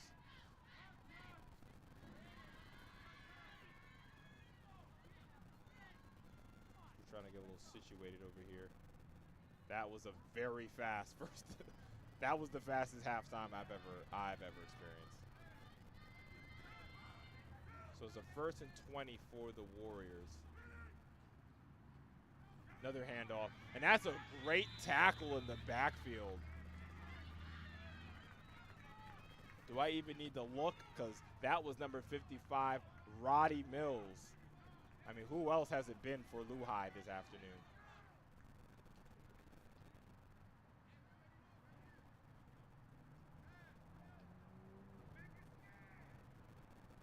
So we're going to call that a 2nd and 20. Ball's on about the 32-yard line. So we're going to bleed the clock for a bit here, folks. Sorry to come back so hot, but we are back already. Warriors with the ball, had a penalty, and that was a false start. That's a false start on number 11, Colin Richardson.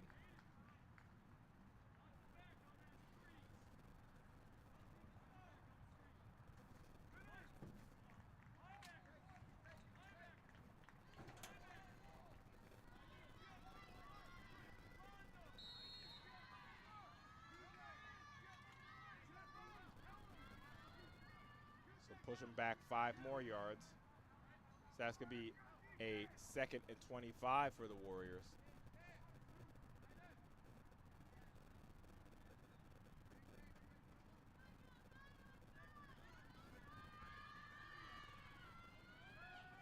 Looking to throw.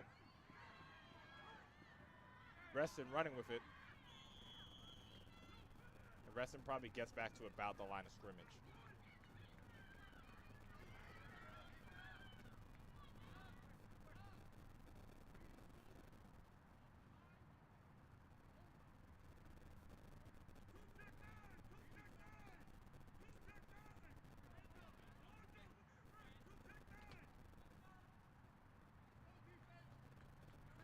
As we have about a 3rd and 25 for the Warriors, excuse me.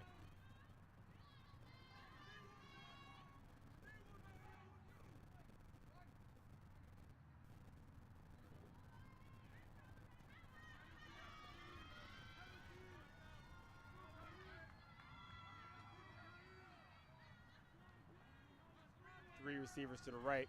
Very popular formation for the Warriors here. It's another flag.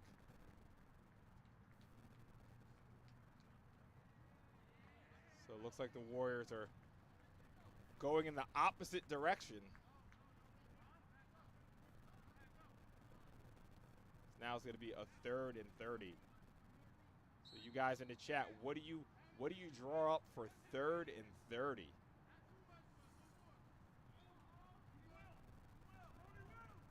As here we go again.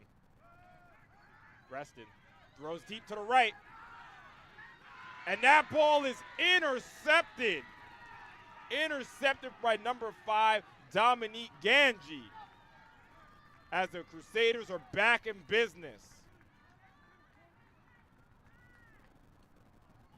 Depending on the punter, you might want to call that a long punt. So maybe it's not the end of the world for the Warriors. But number 5, Dominique Ganji, is on the board with an interception as the Crusaders take over 1st and 10 from just outside of Warrior territory. They have the ball on the 40-yard line. So you just call that a long punt. So let's call that a long punt.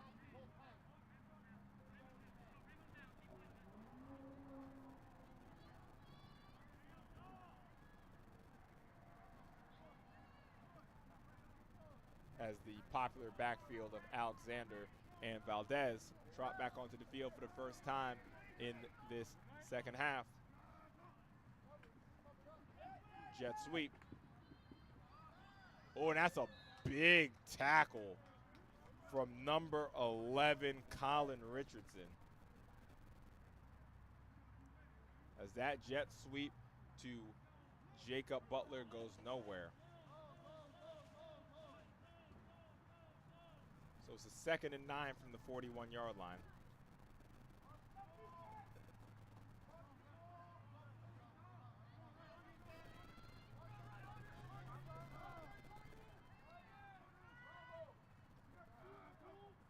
Alexander hands off to Valdez.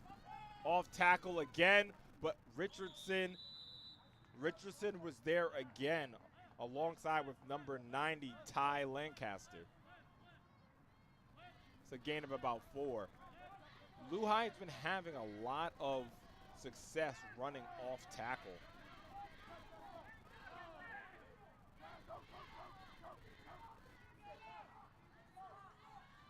Alexander looking to the sideline for the play. Crucial 3rd and 5 on about the 45-yard line here. Alexander looks left, throws left, and that's complete to number 12. And he has a lane up the sideline. And that's Joshua George. We've been saying his name more and more as this game has gone on, as it looks like the Crusaders are looking to play some hurry up. That was a gain of about 15 to 20 as they're on the 30-yard line, the Crusaders. Handoff to Valdez, and that's stopped in the backfield by number 8, Nathan Harris Jr. That's going to be about a 2nd and 8, about a gain of 2 for Valdez there. Looks like the ball is on about the 30-yard line, I want to call it. A little tough to see from this angle. Big play there on the 3rd down as Alexander's in the shotgun. Another handoff to Valdez, as that's big number 15, Abdul Dang in the backfield. Another big stop and another big 3rd down and about 5 for the Crusaders offense.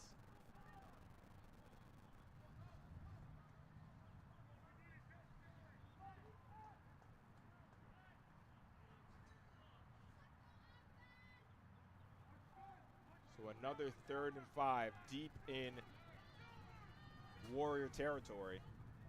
Alexander and Valdez as they draw the Warriors offsides. That was Nathan Harris on the offsides. That's going to be a fresh set of downs for the Crusaders.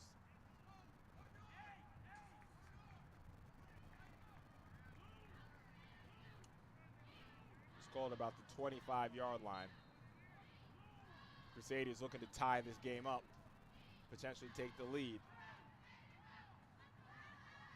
Alexander in the shotgun. I don't think Alexander's been under center once this game.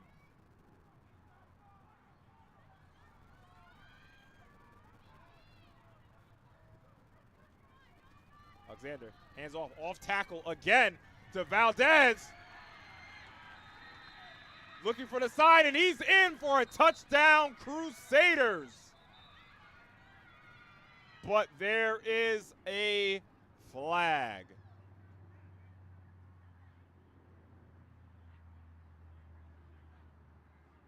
Looks like that big play for the Crusaders and Anthony Valdez is coming back.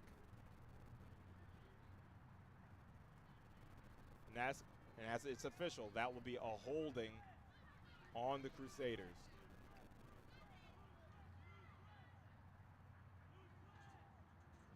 So regardless of the holding, like I've been calling out this entire game, the Crusaders see something off tackle. And it definitely seems like on the right side, so the left side of that defensive line for the Warriors. This is a 1st and 10 from about the 35-yard line. Alexander looking to throw. Throws deep. Has a man. Goes up and gets the catch. That's number 17, the big tight end, Thomas Bacon Jr. And they're looking to get on the line. And that's going to be a 1st and goal, Crusaders.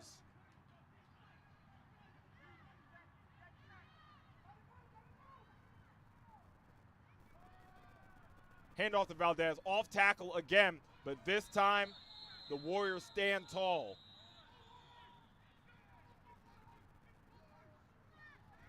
Looks like the Crusaders are on about the 5-yard line. It's going to be a 2nd and goal. That was a great job from Thomas Bacon. Again, one of the players to watch in the pregame as he went up and high-pointed that ball perfectly.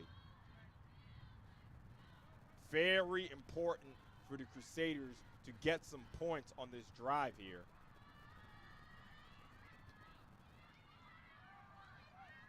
Throws right. And that looks like another stop. I don't see a signal yet.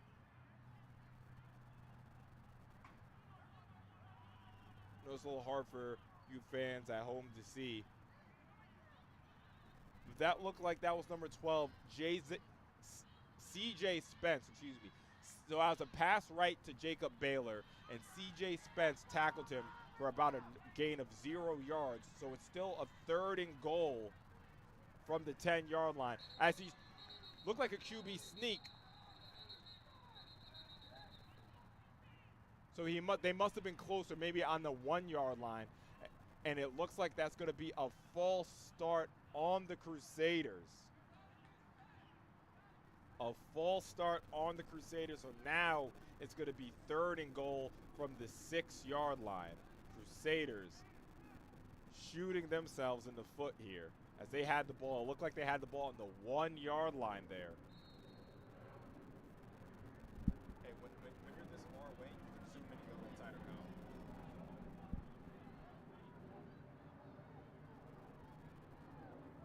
So a crucial 3rd and goal here.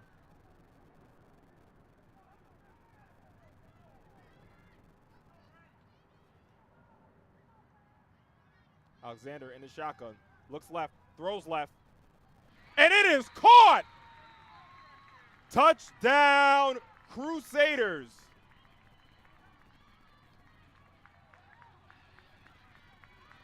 And that is number 17.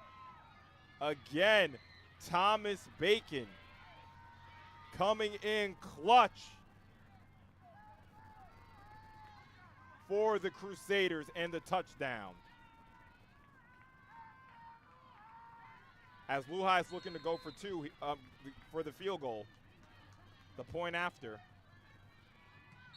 And that try is blocked. That try is blocked by number 4, Otis Williams. So we are tied at 6.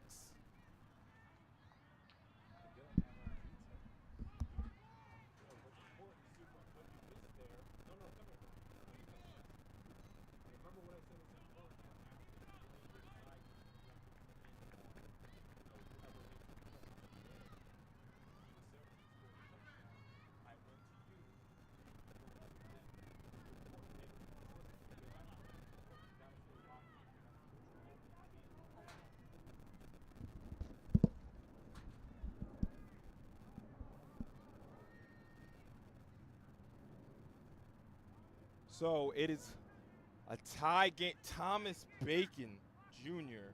He is a 6'4" senior with 6 Division I offers. And you can see why as he high points the ball and I pointed the ball on the 3rd down, goes and makes that touchdown catch in the corner of the end zone, and we have a tie game.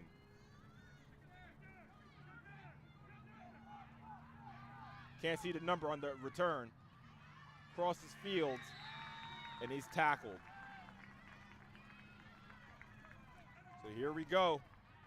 The Warriors are in, for the first time, they have to answer to a Luhi score. As they're going to start the drive on about the 25-yard line, let's call it.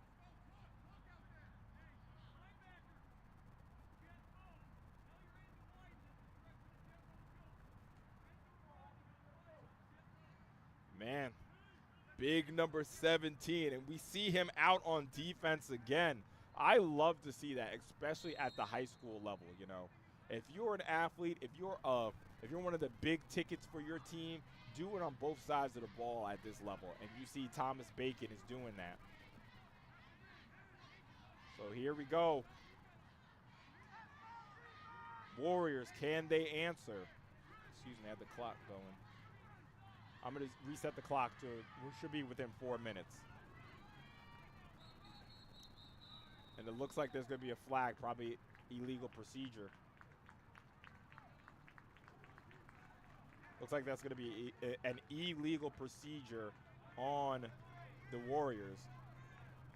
It's very important after you take a jab to the stomach, you got to stay upright. The Warriors can't continue to compound mistakes. So I'm going to reset the clock to 3:39. Warriors at their own 20-yard line.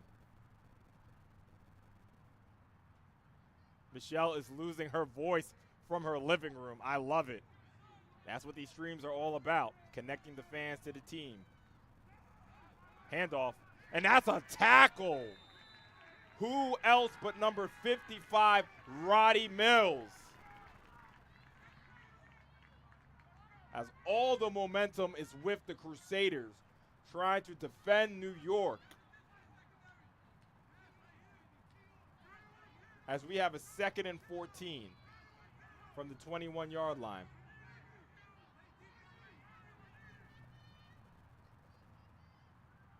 It's going to be up to the young junior, Brian Resto. He's got to get his offense together here. Very crucial point in this game.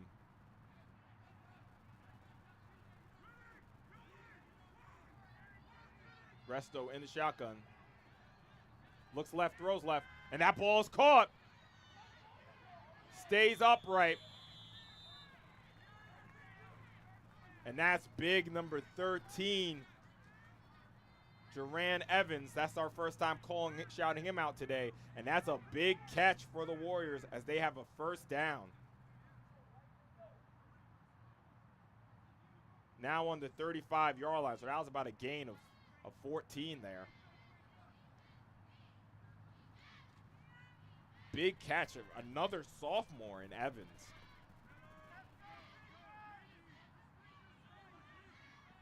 Sophomores making plays all over the field here.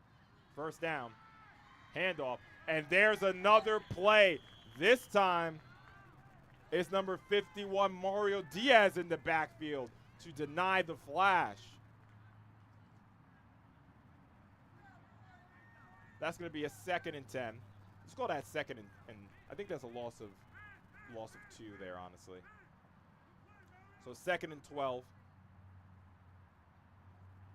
The 33-yard line now.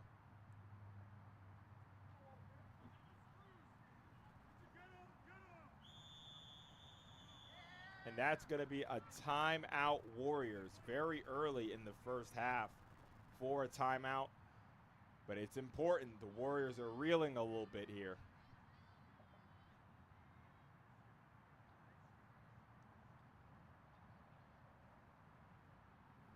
J-Ran, is that how you say his name? I want to make sure I say it right. So that's J-Ran. or Duran? Duran. Let me make sure I get that right. Duran.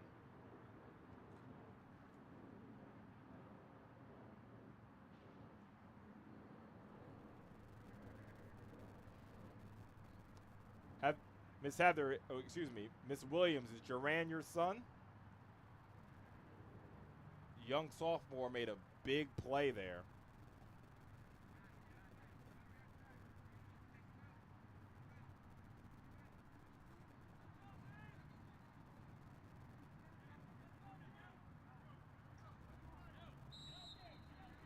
Duran. Guys, let me know if I'm saying that right. Long eye. So we have a second down for the Warriors. Looking to throw. Caught. That's number 0, Bryce Gordon. Second time calling his name out. Nice catch right at the sticks. Gain of about 11 there. It's going to be a 3rd and 1 for the Warriors. Right on that 45-yard line.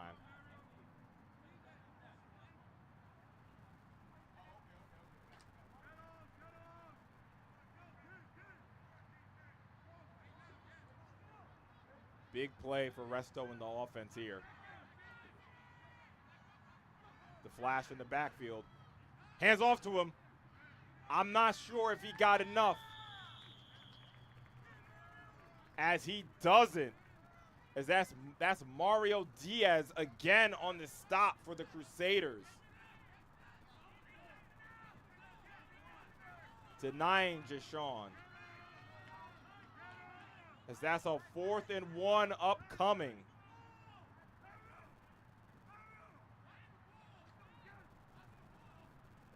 And here come the Warriors offense. Number 54, Chase Gatlin. Are they going to run right off of him again? If I guess, it looks like another QB run to the right, especially having Al Michael in the backfield. So they're either going to hand it off to, if I had to guess, they'd either hand it off to Al Michael, run it right off of Gatlin. And that's exactly what they do for the first down. Another shout out to number 54, Chase Gatlin, who made that hole, and just like I predicted, Resto ran right off of him, and that's going to be a first down, Warriors.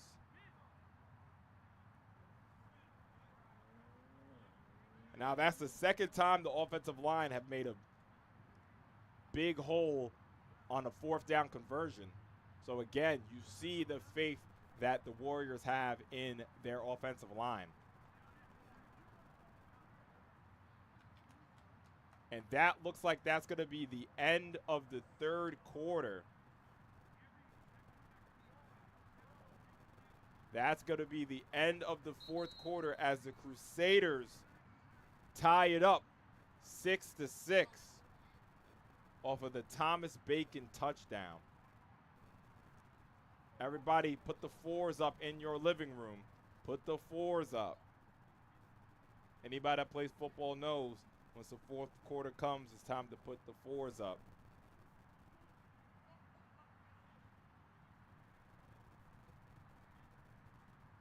David, are you telling me 55 hasn't been offered?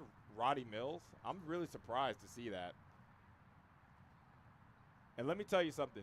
If 55 has not, if Roddy Mills hasn't been offered yet, I would just take this game film going up against this Mt.Zion team and say, this guy can play with anybody if you can play with Mt.Zion. You can see the talent Mt.Zion has, especially up front. And every time I look up, like I said, I don't even need to look up. If it's a positive play for Luhi, it's probably, on defense, it's probably Mr. Mills.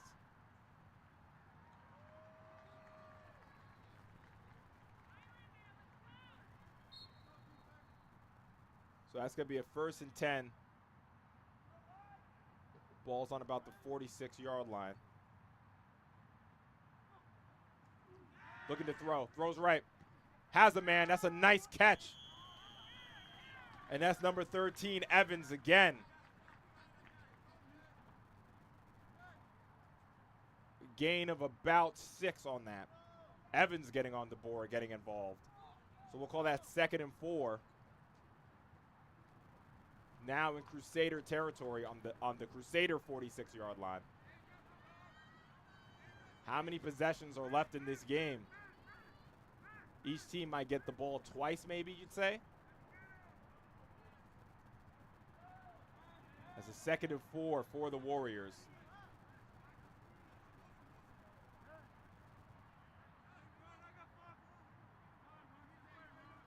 Two receivers to the left, tight end to the right. Looking to throw.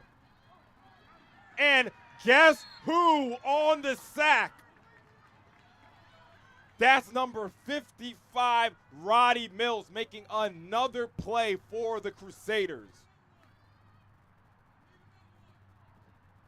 Anytime they need a play, guess who was there? That's Roddy. As we have a 3rd and 6. Crucial play for the Warriors and another crucial 3rd down for the Crusaders. You would have to guess that the Warriors are probably going to go for it on 4th down regardless here. Only seen them punt the ball once. As Resto in the shotgun. Two receivers to the left. Resto scans the field, throws right to his tight end. And he's tough to bring down, as that's number 11, Colin Richardson, makes the catch and another 1st down for the Warriors. What I love from the young junior the young junior Resto, he scanned the field there. Looked left, was very calm in the pocket, looked right, had his tight end. That's excellent quarterback play as the Warriors continue this drive as they are now on, that's the 34-yard line. That's a gain of about 14 on another 3rd down. Warriors have been doing an excellent job converting on these 4th and 3rd downs, and I'm sure all the Crusader fans are just screaming, get off the field, defense. You're in the opportunities, in the positions, but you're not making the plays. Resto runs right. Big block. Makes nice move, and that's a great gain. I think that was number 52, Kareem Billups, with a big block. I think he might have been a puller from that guard position. I'll definitely make sure for you guys. But I'm pretty sure that was Kareem Billups on the block to really open it up for Resto. So another 1st down, and more importantly, the clock continues to crunch. As the Warriors now have the ball on about the 24-yard line. Another 1st down.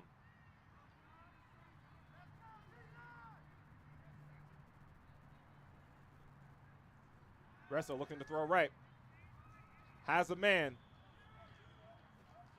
And that looked like number 0, Bryce Gordon, on the catch.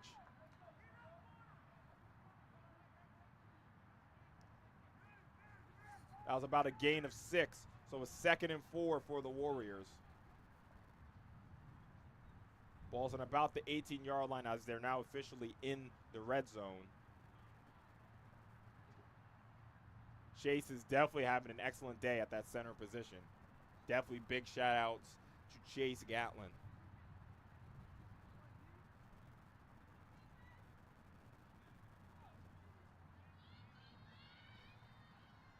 Resto in the shotgun.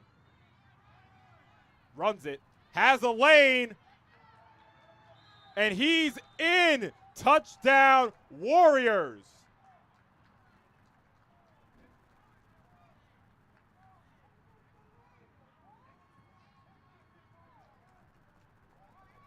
That's Brian Resto with about an 18-yard touchdown run.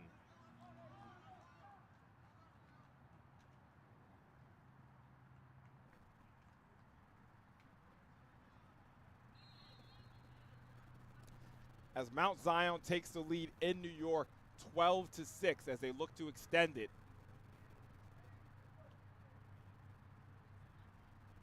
Pinching more. And this is a very, very crucial two-point conversion here.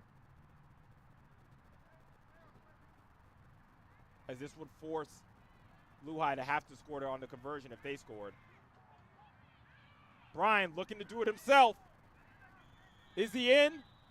He is not in, so the try is no good. So our score is still Mt.Zion Prep 12, Long Island Lutheran 6.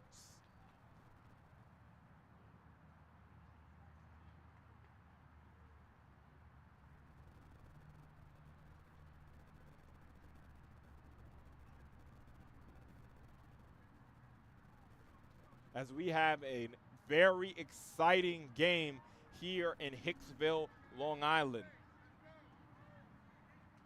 Warriors from Maryland looking to bring the win back home.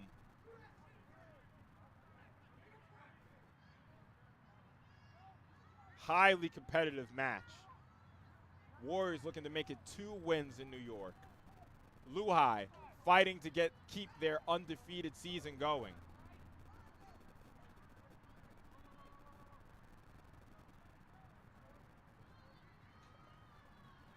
I love the enthusiasm in the chat. A lot of Warrior fans, Crusader fans, do not get too down. Have some faith in the team. I want to see some Crusader fans in the chat as well. As the first deep kick. Let's see the return here. That's a big hit. That's a big hit from number 10. Number 10, Graves on the hit. Pretty sure that was number 10. Forgive me if I called out the wrong number there. So that's going to be a 1st and 10 Crusaders. Even though there was a big hit, that was a pretty good gain. Ball's on, I'm going to call that the 39-yard line.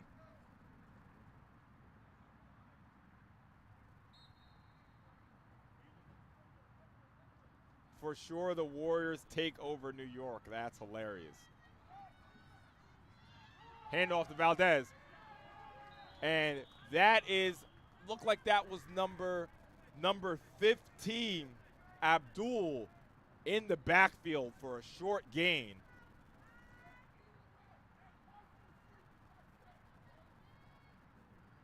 So that's going to be a 2nd and 8. I do see some Crusader fans in the chat. They don't think it's over. I love that. Got to stay with the fight. Alexander throws deep, short. Looking for number 12, Joshua George. I'm going to reset the clock to 5:17.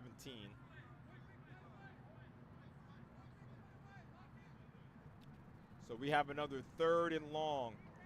We're officially halfway through the 4th quarter here. Defense chants in the chat. I love David still riding for Luhi, as you should. Got to ride for your team. Alexander in the backfield. Throws right. And that's an errant throw. Looking for his number 1 guy, Jacob Butler. Incomplete. So that's going to be a 4th down and a big decision making for Luhi here.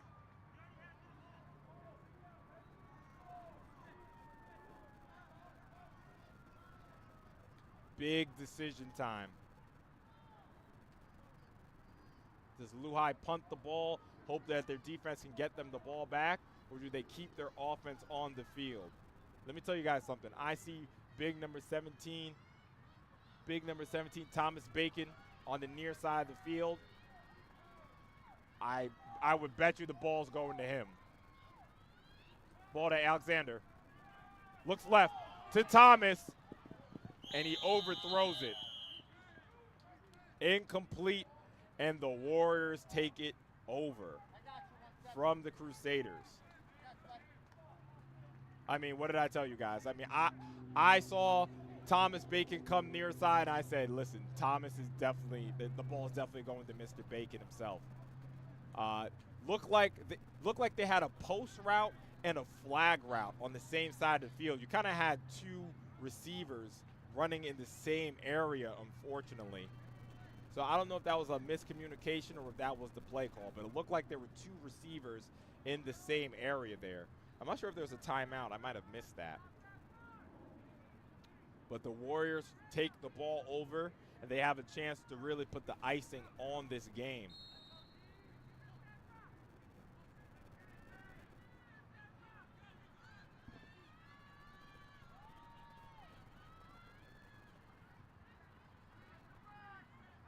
Mount Zion have the 1st and 10 from the Luhi 39-yard line.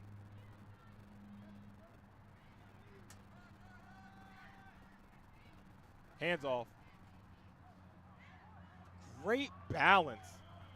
Great balance from Jason. Like, I just love. Jason is pretty much the full package. He has the speed, has the power, has the vision, has the balance. At the next level, what position do I see him playing? Maybe a slot receiver, a returner at the Division I level. Obviously, he has some offers from ACC schools.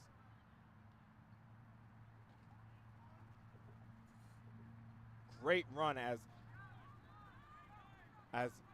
Mount Zion looking to probably keep the ball on the ground here, keep the clock running. Another handoff, but this time they stop. They stopped Jason this time. That was big number 78, Cameron Cox. Probably my first time calling him out today. It's probably a loss of 1, actually. So that's going to be a 3rd and 5 for the Warriors. That ball is on, can't really see the ball. The ball's on about the 35-yard line.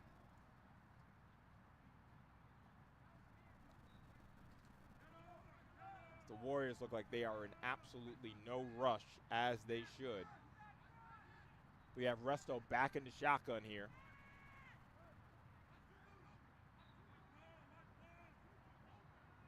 High snap. Resto runs it up the middle, runs it off the right, and gets the 1st down. Runs out of bounds to stop the clock, though. But more importantly,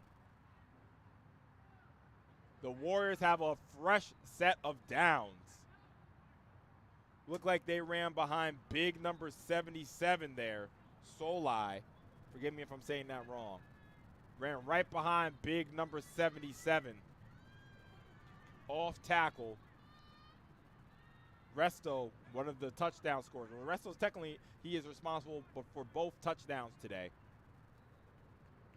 Passing and throwing.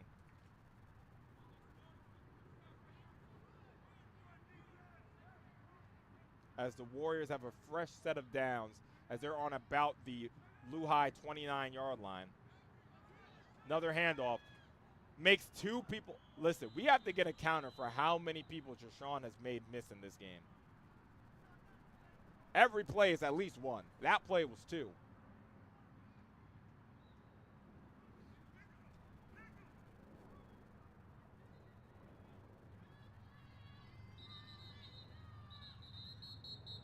So is that a timeout or is that a 4-minute warning? That's going to be a timeout, Luhi.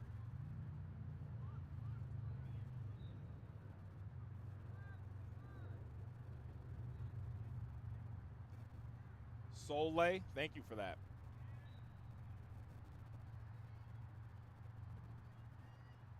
Running right behind big number 77, Soleil, as the Warriors are looking to take the air out of the ball here. And folks, I'm going to put it in the chat. Stay tuned. Please follow our Instagram. I'm gonna paste our Instagram in the chat. Later on today, after the game, we're going to do an interview. We're gonna do an interview with. Excuse me. Let me get my profile here. I'm gonna put the business Instagram profile in the chat. Please follow the Instagram and always follow us on socials, as we are going to be doing a post-game interview with the player of the game. Another handoff. Big stop this time for the Luhi defense.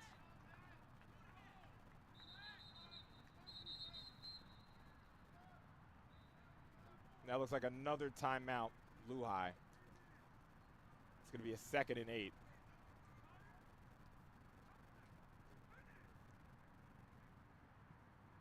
So like I said, please follow us on social media. After the game, we're going to be doing an interview with the player of the game. And we're going to put it up on our social media, specifically our Instagram. Might even put it on YouTube, actually. And please, of course, I know everyone in the chat is subscribed, but I know especially you. Sorry, there's an airplane right above us. Especially you Mt.Zion prep fans.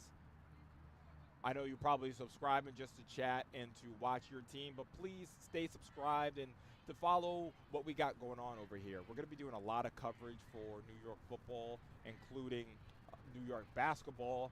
So please stay in tune with Sage Media even after this game, after your Warriors head back home. We have a lot to offer. We're going to be doing a lot of interviews and stuff like that. So please stay subscribed, even if your team is now in Maryland. As a full house backfield for the Warriors. Bootleg. And I'm not sure if he stayed in bounds. Looked like he went out of bounds there. Resto close for the first down. And he gets it. So that's going to be a first down. A first down, Warriors.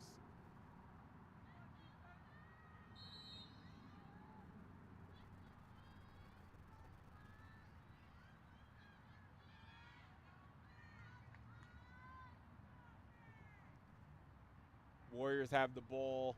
Let's call that the 15-yard line.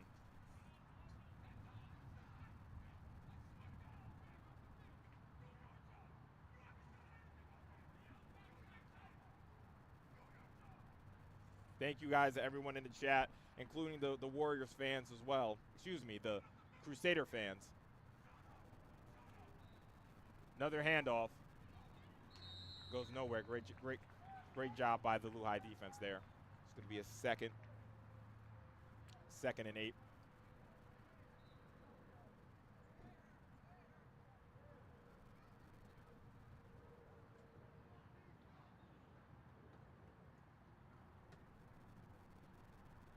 So what we'll try to do, actually, is that we're going to keep the live stream going. I'm going to try and get the interview right after the game.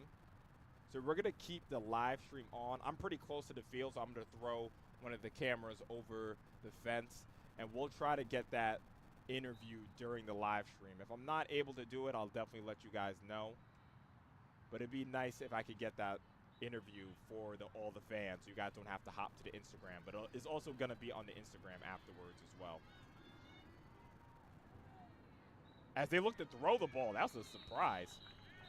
That was a big surprise there. As that was number 56, Matt Killigon. First time shouting him out.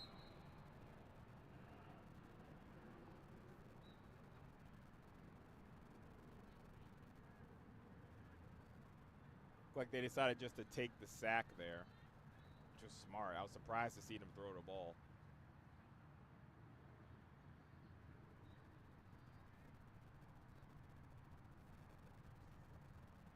Really appreciate you guys, and yes, hit the like button. I'm not like the typical the typical what's it called, a YouTuber or something like that. But yes, hit the like button. It helps. Mr. Valdez, I definitely think I'm talking to both teams. I definitely try to keep it, as neutral as a broadcast as I can. Definitely want to talk strictly to the Warrior fans just for that moment, just because I know a lot of them are tuning in for Mt.Zion.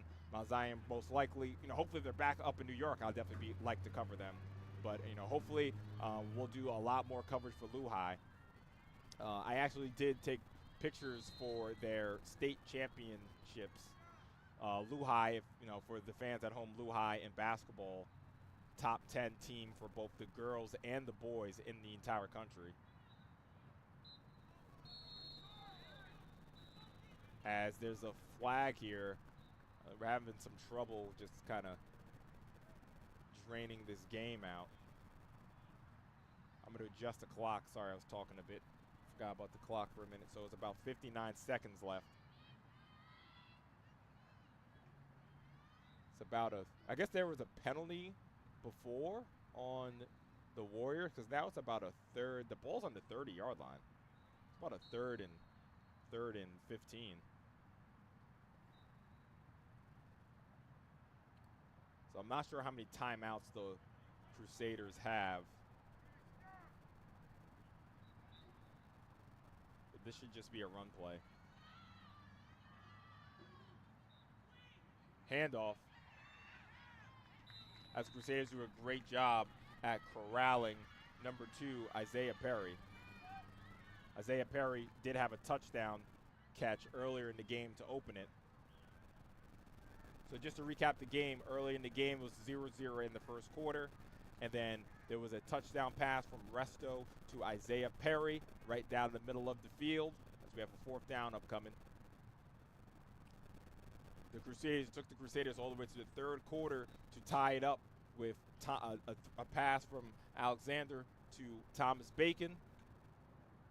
And then we had number 1, Brian Resto, with about a 10-yard run for the touchdown. That might be the game-winning touchdown at this point.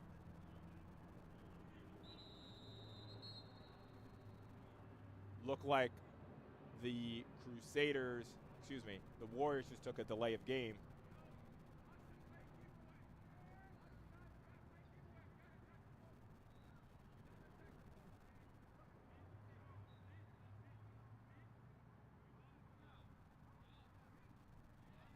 So it's about a 4th and, let's call it 25 at this point. I think I'm hearing 25 seconds left.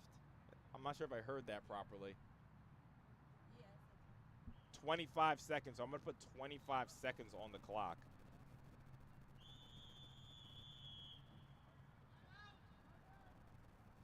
And that's going to be a timeout, Mt.Zion. So remember, the clock on the screen is not official. Only the referees have the official clock. So I think I just heard 25 seconds. Kyle, can you go ask one of those kids real quick how much time is it? I'm sending somebody down to go see exactly how much time is left.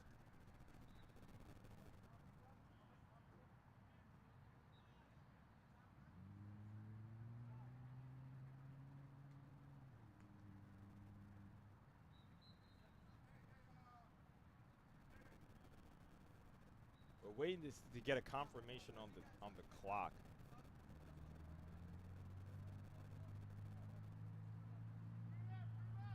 He said it's 7. But I don't think they're going by that. No. 5, Yeah, I'm pretty sure there's some confusion here because the scoreboard on the clock says 7 seconds. The scoreboard on the field, but we're pretty sure up here in the booth that we heard 25 seconds left from the referee. So we're gonna go with that. There's 25 seconds left as we have a 4th down here. Resto looking to throws it deep, and that's incomplete.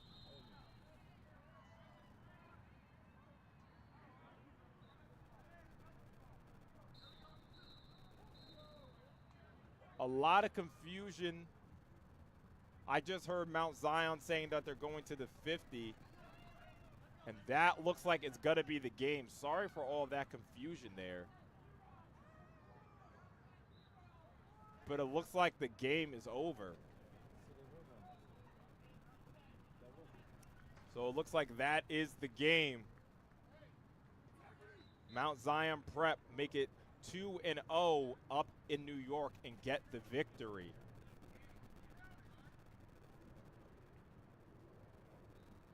So again, this is Andre Johnson here. Please, I would like you guys to stay tuned. I'm going to try and see if I can set up the post-game interview. I'm going to try to keep it on the stream. So please stay tuned as I set that up. Thank you guys for watching.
that camera is going to go over here. So bring that camera down, carry it, the tripod and everything.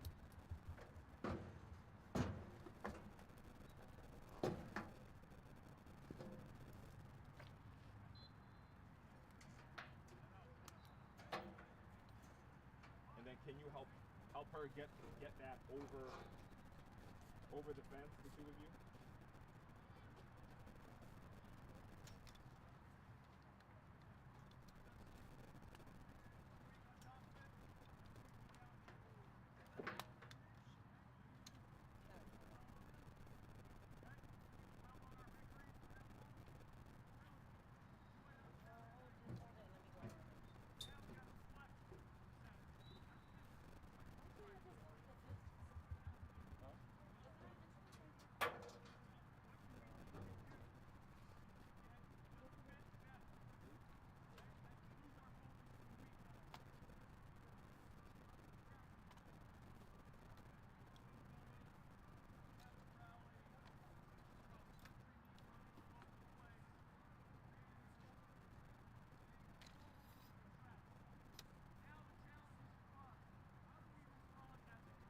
All right, and Kyle, go over the actually,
on the screen?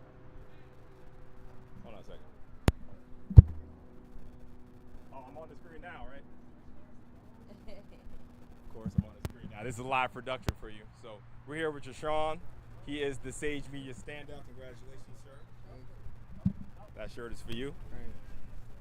So just talk about the game. You had over 100 all-purpose yards, and one thing I loved from your game today that you displayed speed, power, and balance. So just talk about the game. Just talk about the game in general and how about your performance. So basically, I just trust my old linemen. Wherever they lead me to, that's where I go. Coach always told me in practice, as soon as you make it through, cut outside, you're gonna be gone. So yeah, I just listen to my coach, follow my teammates, and that's it. And this is most people's first time seeing you in the New York area. I know you guys had the win in Brooklyn earlier. So just talk about, you're a guy, you're a young sophomore, you have a few offers, and that's incredible for you. So just talk about what it means to come to a place like New York and to put on such a performance. I feel like everywhere I go, I should put on performance, no matter where I'm at. But New York, it was just a business trip overall. It was a business trip, that was all. I got you. Again, Jashawn, you're our player of the game. Thank you. Thank you very much. Thank you guys for watching, supporting the Warriors and the Crusaders. This is Andre Johnson from Sage Media Solutions, signing out.